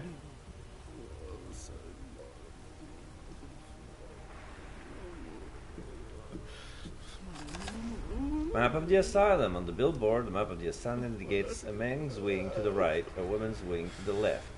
Each floor comprises a different ward. Isolation on the first, recreation on the second, floors for varying severity of illness. At the top of the doctor's office and it's the basement, the boiler room. Note on the map indicates the boiler is out of order. Great. Here's a map of the asylum. Let's see where everything is. First floor, isolation ward. Second floor, recreation. The floors above are divided by different types of illness. The doctor's offices are at the top. Look at this note taped to the basement. There's a broken boiler down there. One more note in the tune we follow.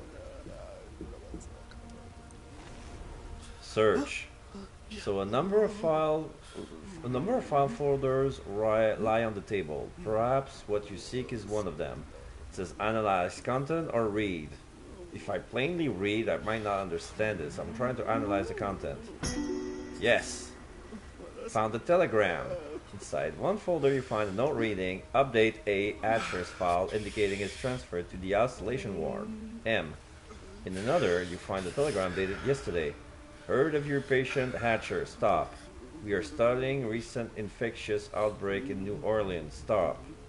Hatcher shows similar symptoms. Stop. Request to transfer Hatcher to us.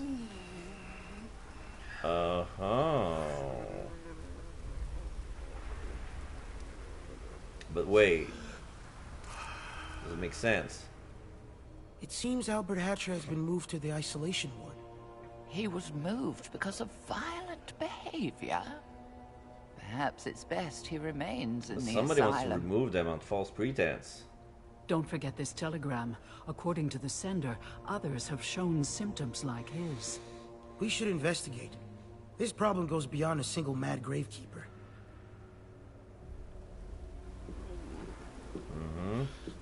What's this? A newspaper article in the Arkham Advertiser. Black Magic in Arkham by Rex Murphy. Alright, which of the rogues back gallery has been caught? Which Batman villain knows magic and has been sent to Arkham?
Sorry, looking pictures and I gotta check them.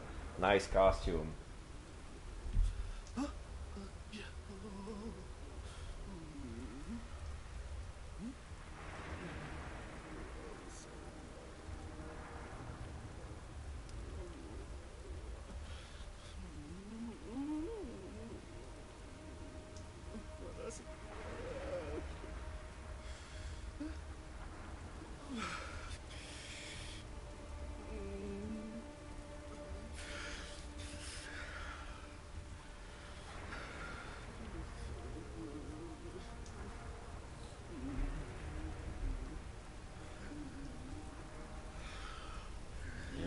Yep.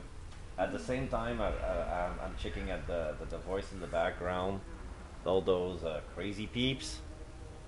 So, local woman Mrs. R claims her neighbor uses a voodoo in dispute over cat's use of a flower bed as its litter box. Soon after the argument over a common parcel of land between their houses reached a window-rattling crescendo, according to witnesses, the neighbor in question threatened to buy a voodoo doll to secure his revenge. Soon after, Mrs. R reported experiencing piercing back pain, preventing her from working in the flower garden she had planted between the houses. While some might dismiss the malady as the result of gardening labor or mere coincidence, this reporter, having seen the pin-like marks on Mrs. R's back, believes there's more than meets the eye to this breaking story. Rest assured, the advertiser will follow the story wherever it leads.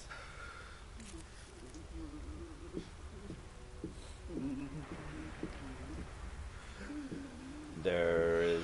Okay, so this is the panic guy.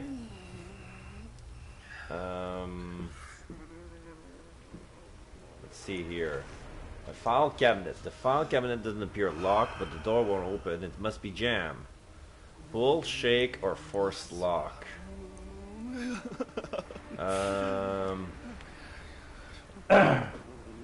What did I did last time? Shake? No, shake doesn't work here. Pull. Pull. 5 bullets. Yay.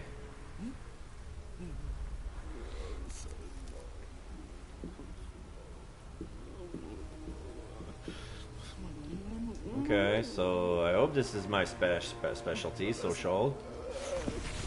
No! Oh yes, we succeeded our sanity check. A frightened guard. The guard babbles something about the recent clamor. Most of what he says makes no sense, but you catch something about a gunshot in a broken window. You feel the stability of your mind shatter. Sanity check, you find a new item. MP revolver ruined. It's the same as mine. Move.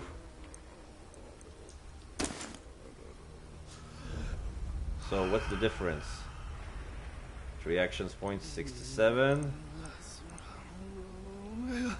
4 actions points, 7 to 8. This one's weaker.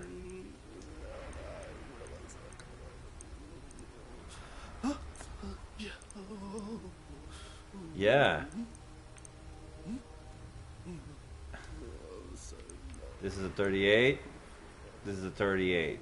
They're both MMPs, but one of them costs 1 more action point, I think.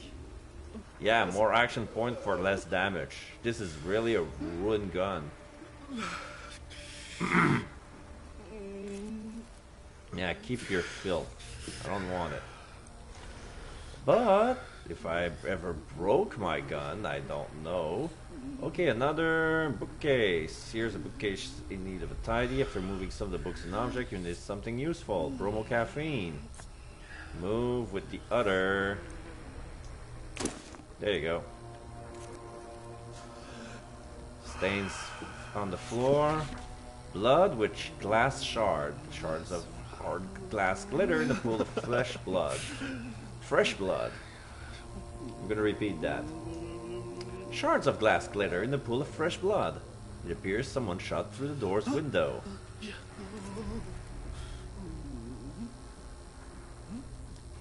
Opening the door. Okay, so there appears to be some water stains near this sink. There's a door over there, cutscene. Something's wrong here. Feels like my ears want to pop. You're right. I've felt pressure in my head since we walked in the door. Yeah. Okay, so Jim failed his sanity check. This feels like there's... Yeah, it's a... The circle is faint, but there's gonna be a fight on the other side of the door. Let's move everything else before... A patient file reads, name O'Banion, Danny.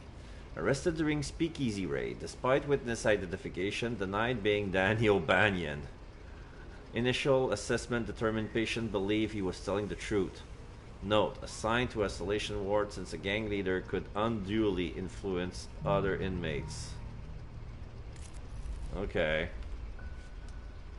So, what about this door?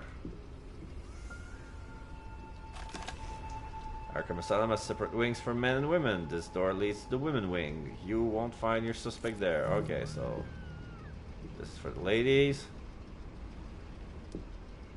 This is a locker. Clean bandage, yeah. Move.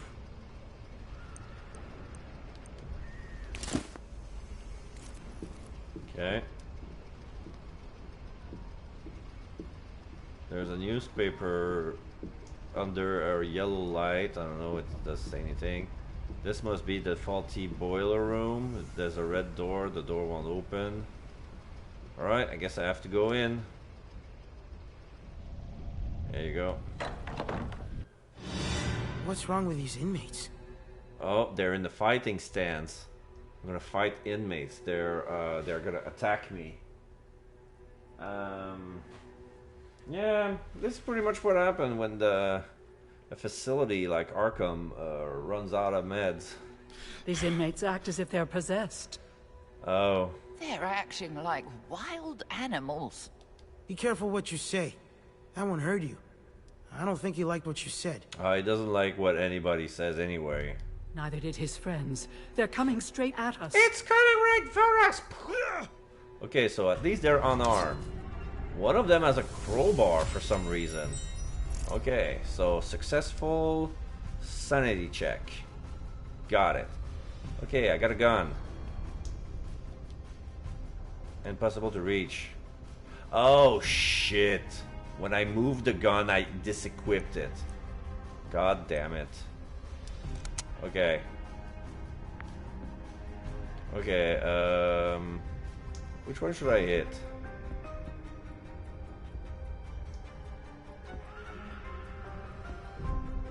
This one. 7. And Overwatch.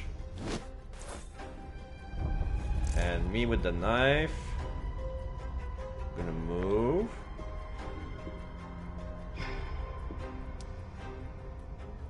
Oh shit, really? She's slow.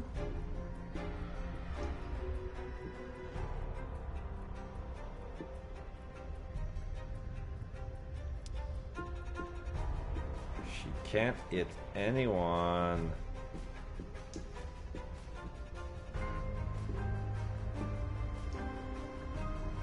Let's see if I move here and I use Overwatch.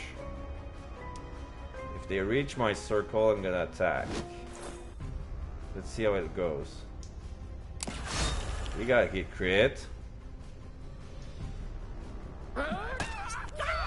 And you got in her area, and then she got it too. Okay, so that guy died. The guy with the crowbar died instantly during his turn. So the guy move, punch. Move, punch. Alright, Mythos effect. Wicked Pilferer. Your pocket feels lighter. All of a sudden, something's missing. Some bullet was stolen.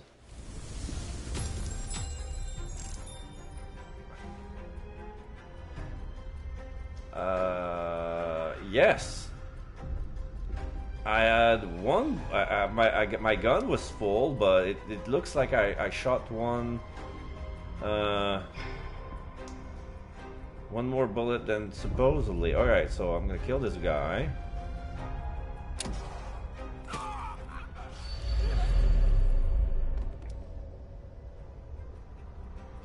Okay, we're gonna play a little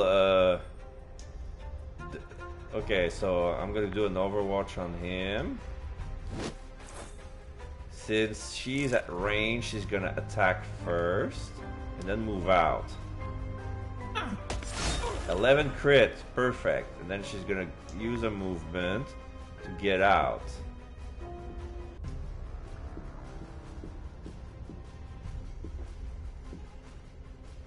Okay, this is perfect.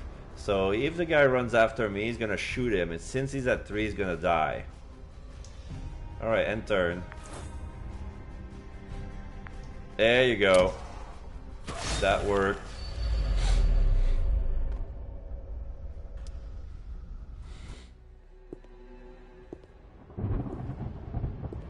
Oh no, I didn't use a bullet. Okay, so I used another bullet because it costed the one during the Overwatch. Okay, so hello. What's all this clamor? Did you attack that patient? Self-defense, ma'am. He was attacking us first. We were just defending ourselves. They attacked us. They weren't acting normal.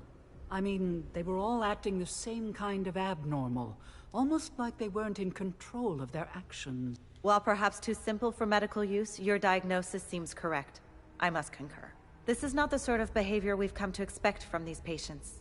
Are you one of the asylum doctors? My name is Carolyn Fern. While I have admitting privileges, no, I am not on staff. What's going on here? I know little more than you. When I arrived to see Dr. Mintz, I noticed a strange pattern of behavior among the inmates. Is she one of the investigators? Her icon is different. At first they appeared timid, but soon even the meekest among them grew agitated, aggressive. The center of the activity is in the isolation ward. Speaking of which, what are you doing here? We're friends of Professor Wilhelmina Tillinghast, whose body was stolen the night Albert Hatcher had his breakdown. We want to ask Hatcher a few questions. I doubt he'll be coherent, but perhaps I can help. Besides, I want to understand the cause of this disturbance among the patients. Just promise me you'll be gentle with them. We could certainly use your help, and their safety in numbers. So yes, so she's gonna be Expector number 3. So this is who I swapped it Roland for without me knowing. Let us hope that this new addition to your group will help discover what happened to the Gravekeeper, as well as to these poor, unfortunate souls in the asylum. So yeah, Carolyn Fern, new investigator. Let's check her sheet. 28 and 7 sanity points. 70% because of the boost from Jim. Dr. Carolyn Fern came to Arkham Asylum to examine an unusual patient. Even in her short time at the asylum, she has distinguished herself for a novel method of studying dreams through hypnosis. The rumor mill suggests that she has an ulterior motive for visiting Arkham, something to do with former patient who died under unusual circumstances while in her care. Whatever the reason for her initial visit, she remains at Arkham out of concern for her patient. Group therapy. Caroline increased the probability of the group weapon striking the enemy with a condition. Oh, okay. So she has the search investigation marker. Okay, nice. Combat initiative strong, melee average, range average, magic weak. Okay, so don't give her a book. Does she have a weapon? Otherwise, we have to come back and get the gun from the other guy. So her trauma is inaccurate. It's less chance of a critical hit. Self-mutilation as a number 2. Oh shit. And mental gap. Mental resistance is slightly lowered. Oh, okay. My god. Self-mutilation as a number 2. That's not good. And what about enemies? Asylum inhabitants, leader of the Strange Man. Companion to the Strange Man is garbage different for the others, perhaps. To underline those weird power he wields, could it be some sort of magic? I realize it's very scientific thing. What could it be? Okay. So, yeah, what does she carry? No, not this one. This one. Bandages and epinephrine. Alright, we're gonna move. No, you know what? No, let's keep her. I know what to give you next time. The medical thing. Okay, the move. Okay. So, yeah, she would need a gun. Tip, I should see how it feels. Willpower. A steel garbage bin filled with a nasty conglomeration of medical and office waste. You shudder to imagine the damp clods you might find among crumpled paper and other rubbish if you were to search it for a useful item. Tip, willpower, I should see how it feels. So touch. Poking through a disgusting bin. Okay, so everybody is, got the safety check. Poking through the disgusting waste bin, you're rewarded by the discovery of a crumpled sheet of paper. Unfolding it, you read. I saw where they keep that damn thing, such a little device. All they need to do is point it at us, and we have to calm down. They keep it at the safe in the doctor's office.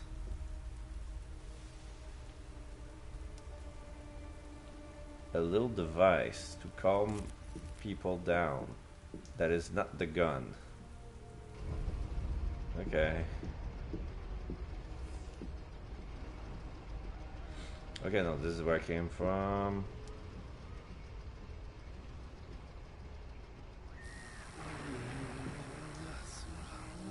Yeah.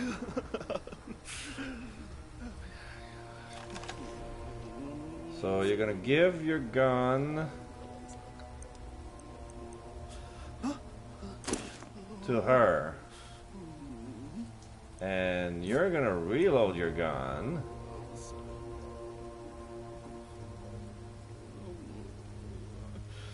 And we're gonna run out of bullets soon. There's only 4 backup left, so 2 for each. So it's like we have 7 bullets to 7 bullets each to shoot. So is this the safe? No, it's just a cabinet. Yeah, it's a file cabinet.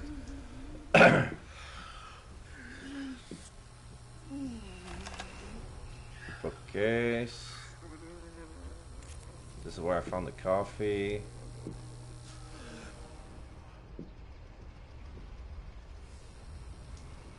This is where the ladies are.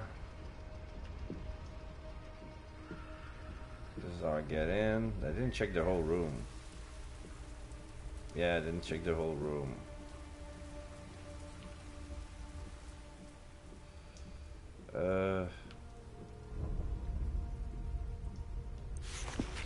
A cabinet. There are so many supplies in this steel cabinet that only a careful search can determine whether there's something of interest inside. All this stuff needs a good search. Look through. Okay. Cigarettes. Okay, who needs a cigarette? Oh, Jim got his maximum sanity back up. Before it was 4 to 4. So if everything goes well with him, probably he's gonna heal on his own. Let's find out. I'm gonna use the cigarette.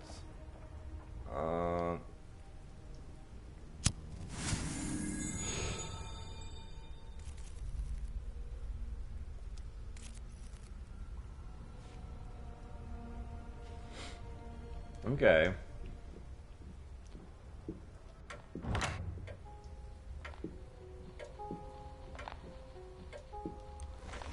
Bookcase. A bookcase in need of tidying. It may take a little time, but you might find a useful book in the disorder. Before going forward, I should consider the tile on the shelves. Read the tiles. Book of Flesh Ward. You find an especially interesting book on the other. Book of Flesh Ward, an incantation to harden the flesh, increasing the defense, target's defense. Plus plus 2 to all types of defense, 50% wild cast chance.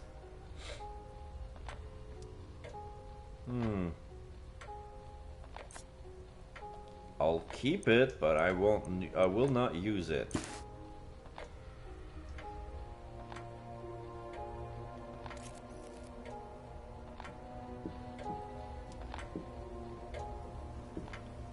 There's a chest. Large chest, a scuffed and scarred wooden chest. It ain't locked, but it feels jam shut. Shake or break? I'm gonna shake. Cigarettes again. No room. Can't use it. Okay, here's what I'm gonna do. I'm gonna put the epinephrine together. As much as I hate it, I'm gonna put... No! Not use it. Move. I'm gonna put the bandages together. I'm gonna give them all to Caroline. She can only bring... Oh, she can only take up to 5? That's the maximum? Oh. Anyway, I got room for cigarettes.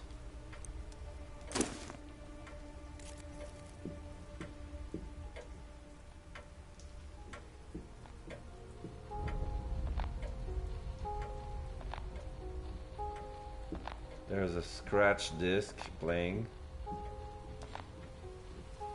Coming from the piano. Is that a mechanical piano? Yeah. As you take the opportunity to tickle the ivories, you come across a dead key. Lifting the lid to inspect the hammers and string, you make a surprising discovery. It was a bromo caffeine inside the grand piano. So we're gonna move and give it to Agatha. There you go. Next we have a card game. Oh, I'm already full. Fuck. Someone left a game of memory on the table. Although it's unfinished, you can tell by the arrangement of cards that the player was winning. There's hope for recovery. Gramophone. Okay, everybody succeed their sanity checks. Great.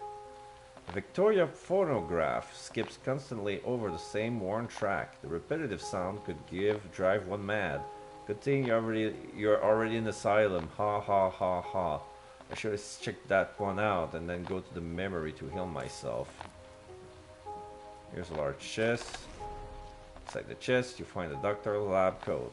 It seems a strange place to leave one. Is there a doctor among the patient or vice versa? Either possibility is troubling.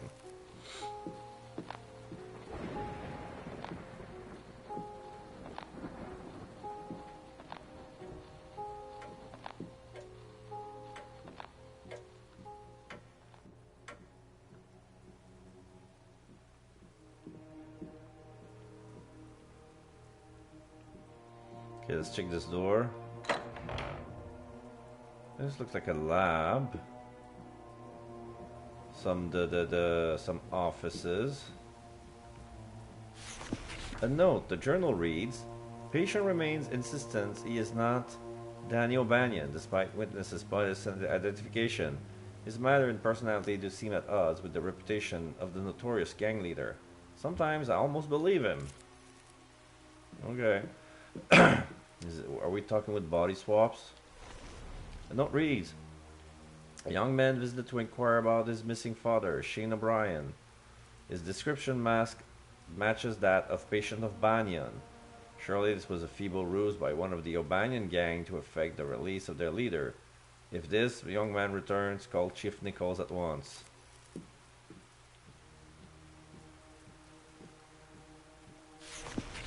Okay, like so many old tomes, this one has a lock securing its pages. With a hairpin, I can pick the lock. Okay. So, lockpick. More bandages. Great, but I don't have room for all of that. I'm gonna move. There you go. Here's the max. There's 2 here. I gotta remember. So if I fall ill, oh, you know what? I'm gonna use one right now on Agatha.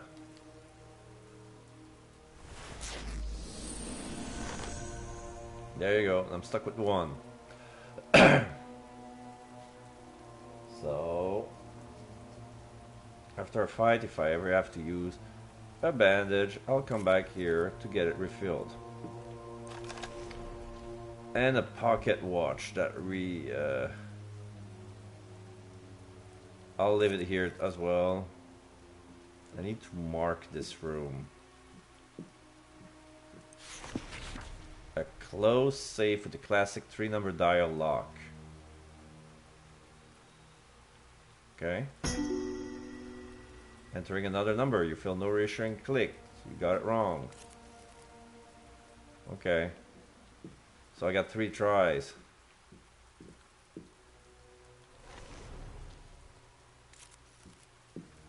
So if I found something with 3 numbers, I go back here and open it. Would make sense. Okay, so it's the door with the yellow light. Okay, so this is here. This is where we are. On first floor 2.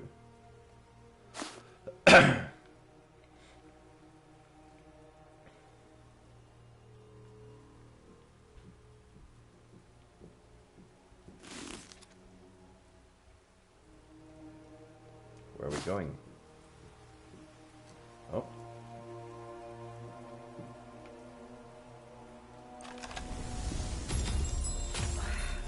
Oh. Caroline lost his sanity check, so let's see. Littered with bloody gauze and pools of unidentifiable bloody bodily fluids, this operating table would give a health inspector a heart attack. Among the dirty operating tools scattered across the surface, you spot something useful. A radiator. Some might call it quackery, but others swear by the cure-all radiator. Removes a random condition.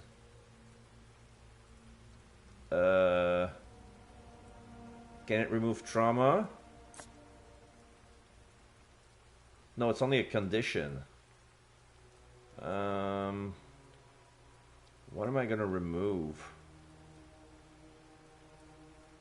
You know what? Fuck it. Cigarette. I'm gonna use a cigarette on Caroline. Just to make some space.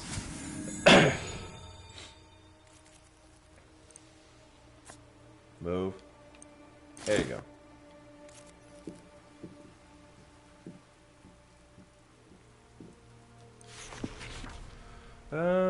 Window. A plate and cutlery lie on the windowsill. The tableau forming a wistful scene. Whoever dined here must have gazed longingly outside. Something seems wrong with this picture. The stuff needs moving around if I'm going to find anything. Move things around. A piece of paper glued to the bottom of the plate. It reads 112. So the first number is 12. Okay.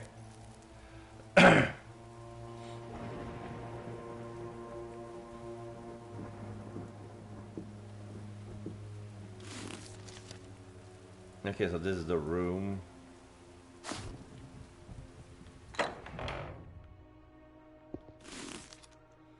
Okay, so closed door, new area. Okay.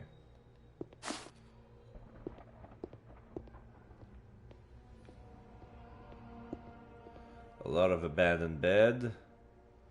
There are marks on the floor and it looks like a body.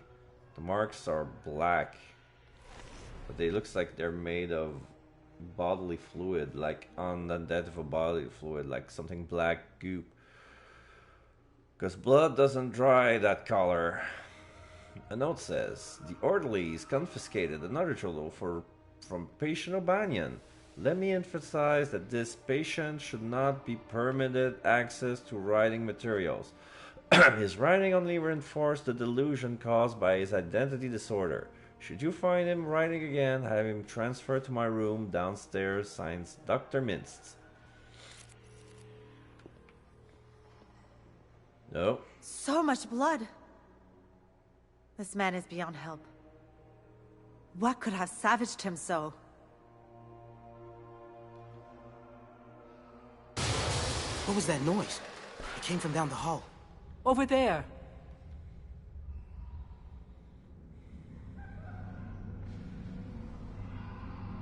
Okay. The door to the isolation ward cell, it's locked. Okay. What about this? The door to the isolation ward cell is locked again. Can I inspect the body? Sanity check. Okay. Jim save, Agatha and Caroline failed. So the patient is dead, but by himself he couldn't possibly be the source for so much blood. The trail leads down to the other end of the corridor, from which you hear a terrible noise. Then we have a bed made with some black goop. Another check. Oh, broken bed. Something has bent the iron bed frame as it were made of wet clay. Whatever this thing was stronger than a human being. You have found a new item, lead pipe. 4 action points, 7-9. 50% to blind the target. But 4. Is it better than the gun? The gun that she has? 6, 7. Yeah, it's. If we're going for 4 action point, might as well make the most damage of it. So I'm gonna trade the shitty gun for the lead pipe.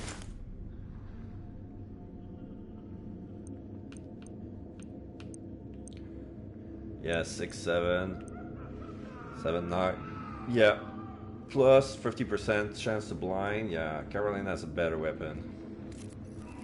Okay. What's this?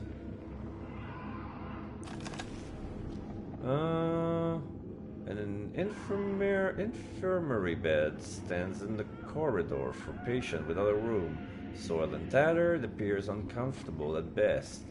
Should take a look at all of this, says Caroline. Go look through.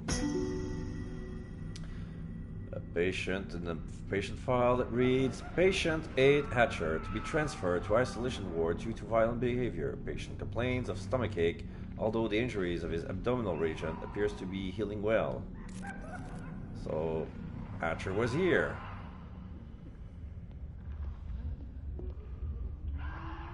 This is an operating table. Disgusting. Of course. Another search thing. Bloodstained scalpels and other filthy operating instruments cover this operating table. Searching it might reveal a useful item. You just hope you don't cut yourself and get an infection. Can get a feel for something I don't see. Touch. Epinephrine. Yay. Move with the other one. There you go. Bloody bed. Cabinet. A note from the cabinet. Albert Hatcher moved to Arkham in 1916. Neighbors and colleagues describe him as friendly, although he remains single and childless. He is unaffiliated with any local church or social organization. He socially invites friends to play poker at the cemetery when his duties allow. Initial assessment is of a healthy mind and body before the incident. This breakdown could not have been predicted. So, I don't see a red circle. There's a little glow, but it's not a circle. I'm gonna treat it as such. Just want to make sure.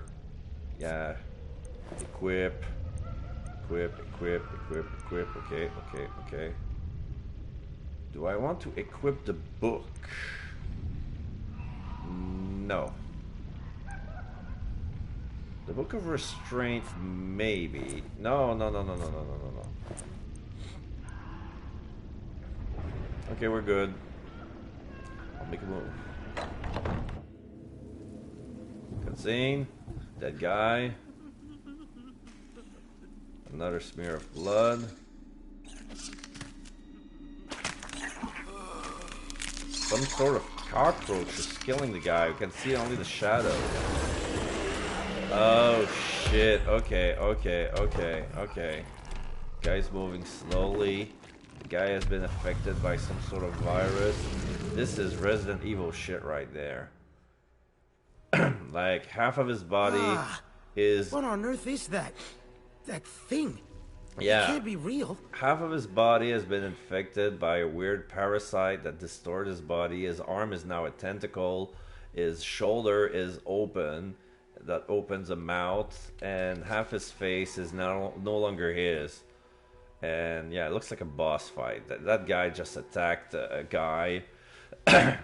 What is this strange creature? Some sort of natural mutation. Studying it could reveal heretofore unknown truths about the... but perhaps now is not the time. Yeah. It's like... You're about to die. Oh my god, what a fascinating scientific breakthrough. I must take notes. Not time for that. We gotta fight this thing. It Or looks else it's gonna kill impossible, us. but part of it is, or was, human. Okay, this thing is no longer human. His name is Reborn. It's a boss fight. Okay, sanity checks. Jean fail, but the other two succeed. Yes, shoot. I wish I had enough actions points to keep shooting it. So this thing is named Reborn. 7 damage. Overwatch. Knife. I don't want to get close. What are you talking about? Alright. I'll risk a spell.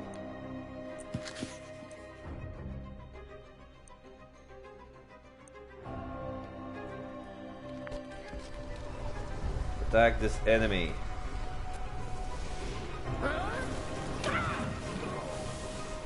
Yeah, restraint.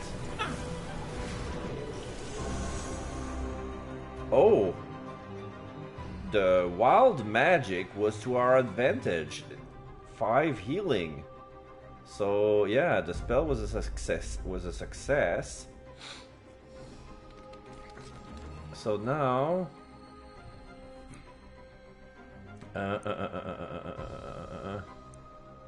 should I move?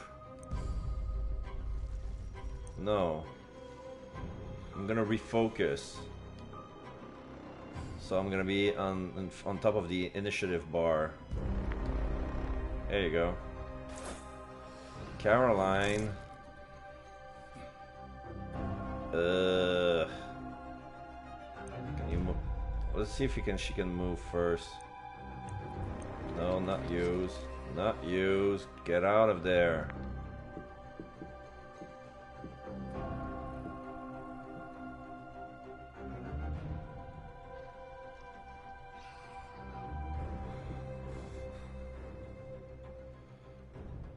Okay, let's see, that's your move. Or she can do Overwatch, so that way if that guy attacks her, she's gonna react. Yeah, that monster doesn't have any ranged weapon, but I don't know how he attacks. Probably his tentacle is a ranged weapon, because or maybe it's a spitter because it has some sort of gaping, glowing maw on where his shoulder used to be. So let's go with Overwatch. Now it's his turn. 6 damage from the Overwatch for the gun, and 7 damage from the Overwatch for the lead pipe. And it's blinded. Yara! And 9 damage to Caroline. Now it's Agatha. Okay, I'm gonna equip the knife. Now that it's blind, I can move with more confidence.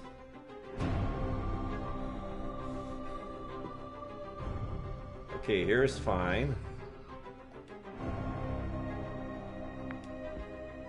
I can attack the enemy for 5 damage. Boo. Oh, the gun is almost dead.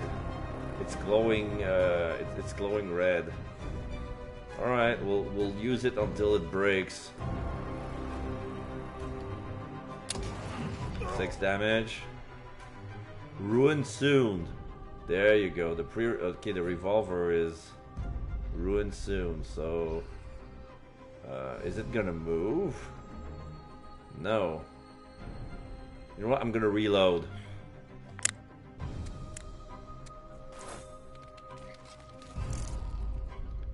And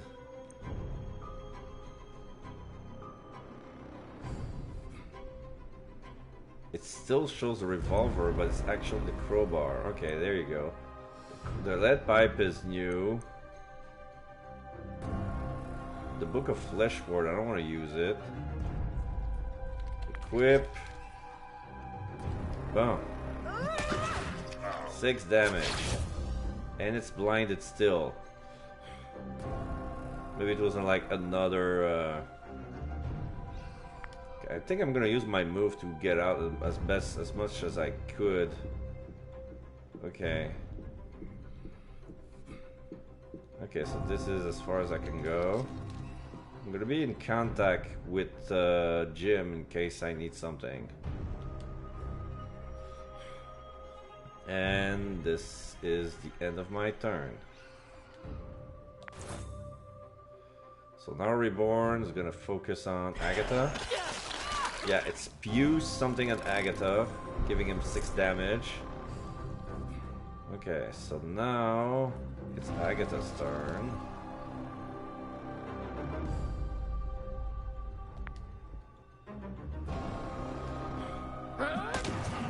Six damage.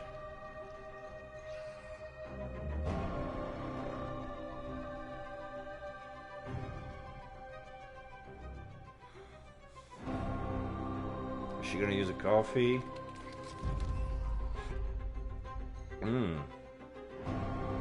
Because I can attack again if I do that. I'll leave that. I think I'll use that strategy at a better opportunity. like when there's gonna be like a stronger boss. Like I feel this is just a mid boss. If I found a bigger monster, I won't be able to. I want to be able to pummel the shit out of that. So what can I use? Overwatch?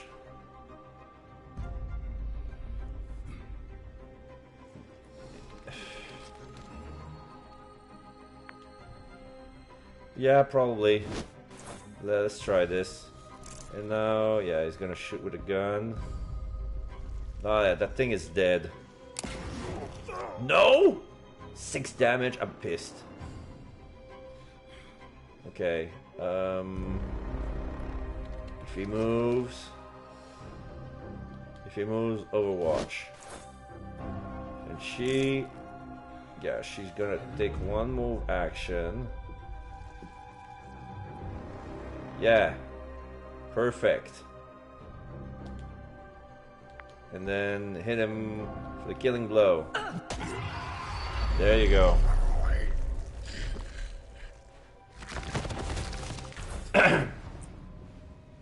The thing is still moving. We beat that thing. It still shakes. It's writhing. Even though the body itself is immobile, the parasitic part, it's still wriggling like a worm. Its skin is hard as steel. I can barely stand to look at it. It makes me feel like I'm going mad. Be careful. I'm afraid that thing might still be alive. Of course it is. There must be some clue about where it came from in the asylum. Maybe we can find some way to get rid of it. Salt and fire. Wait, do you hear that? Someone is sobbing in a nearby room. There, the operating room. We should see who it is. Okay. So... I should consider the diagnosis so far. Oh wait, We shouldn't leave before we find out who that is crying in the operating room. I didn't want to leave. I wanted to run, walk across the body. Okay, so this is the way to the operating room. Okay, so this is bloody. Sanity check. Agatha lost. Another Eraditor. Removes a random condition. Monster smashed the oaken desk to splinters. You shudder to imagine what such strength might do to a human body. Terrifying as the scene might be, pausing to look through the wreckage might turn up a clue. There you go. There you go. Oh, I need to reload. With the last bullet in my inventory. So, can I inspect the body?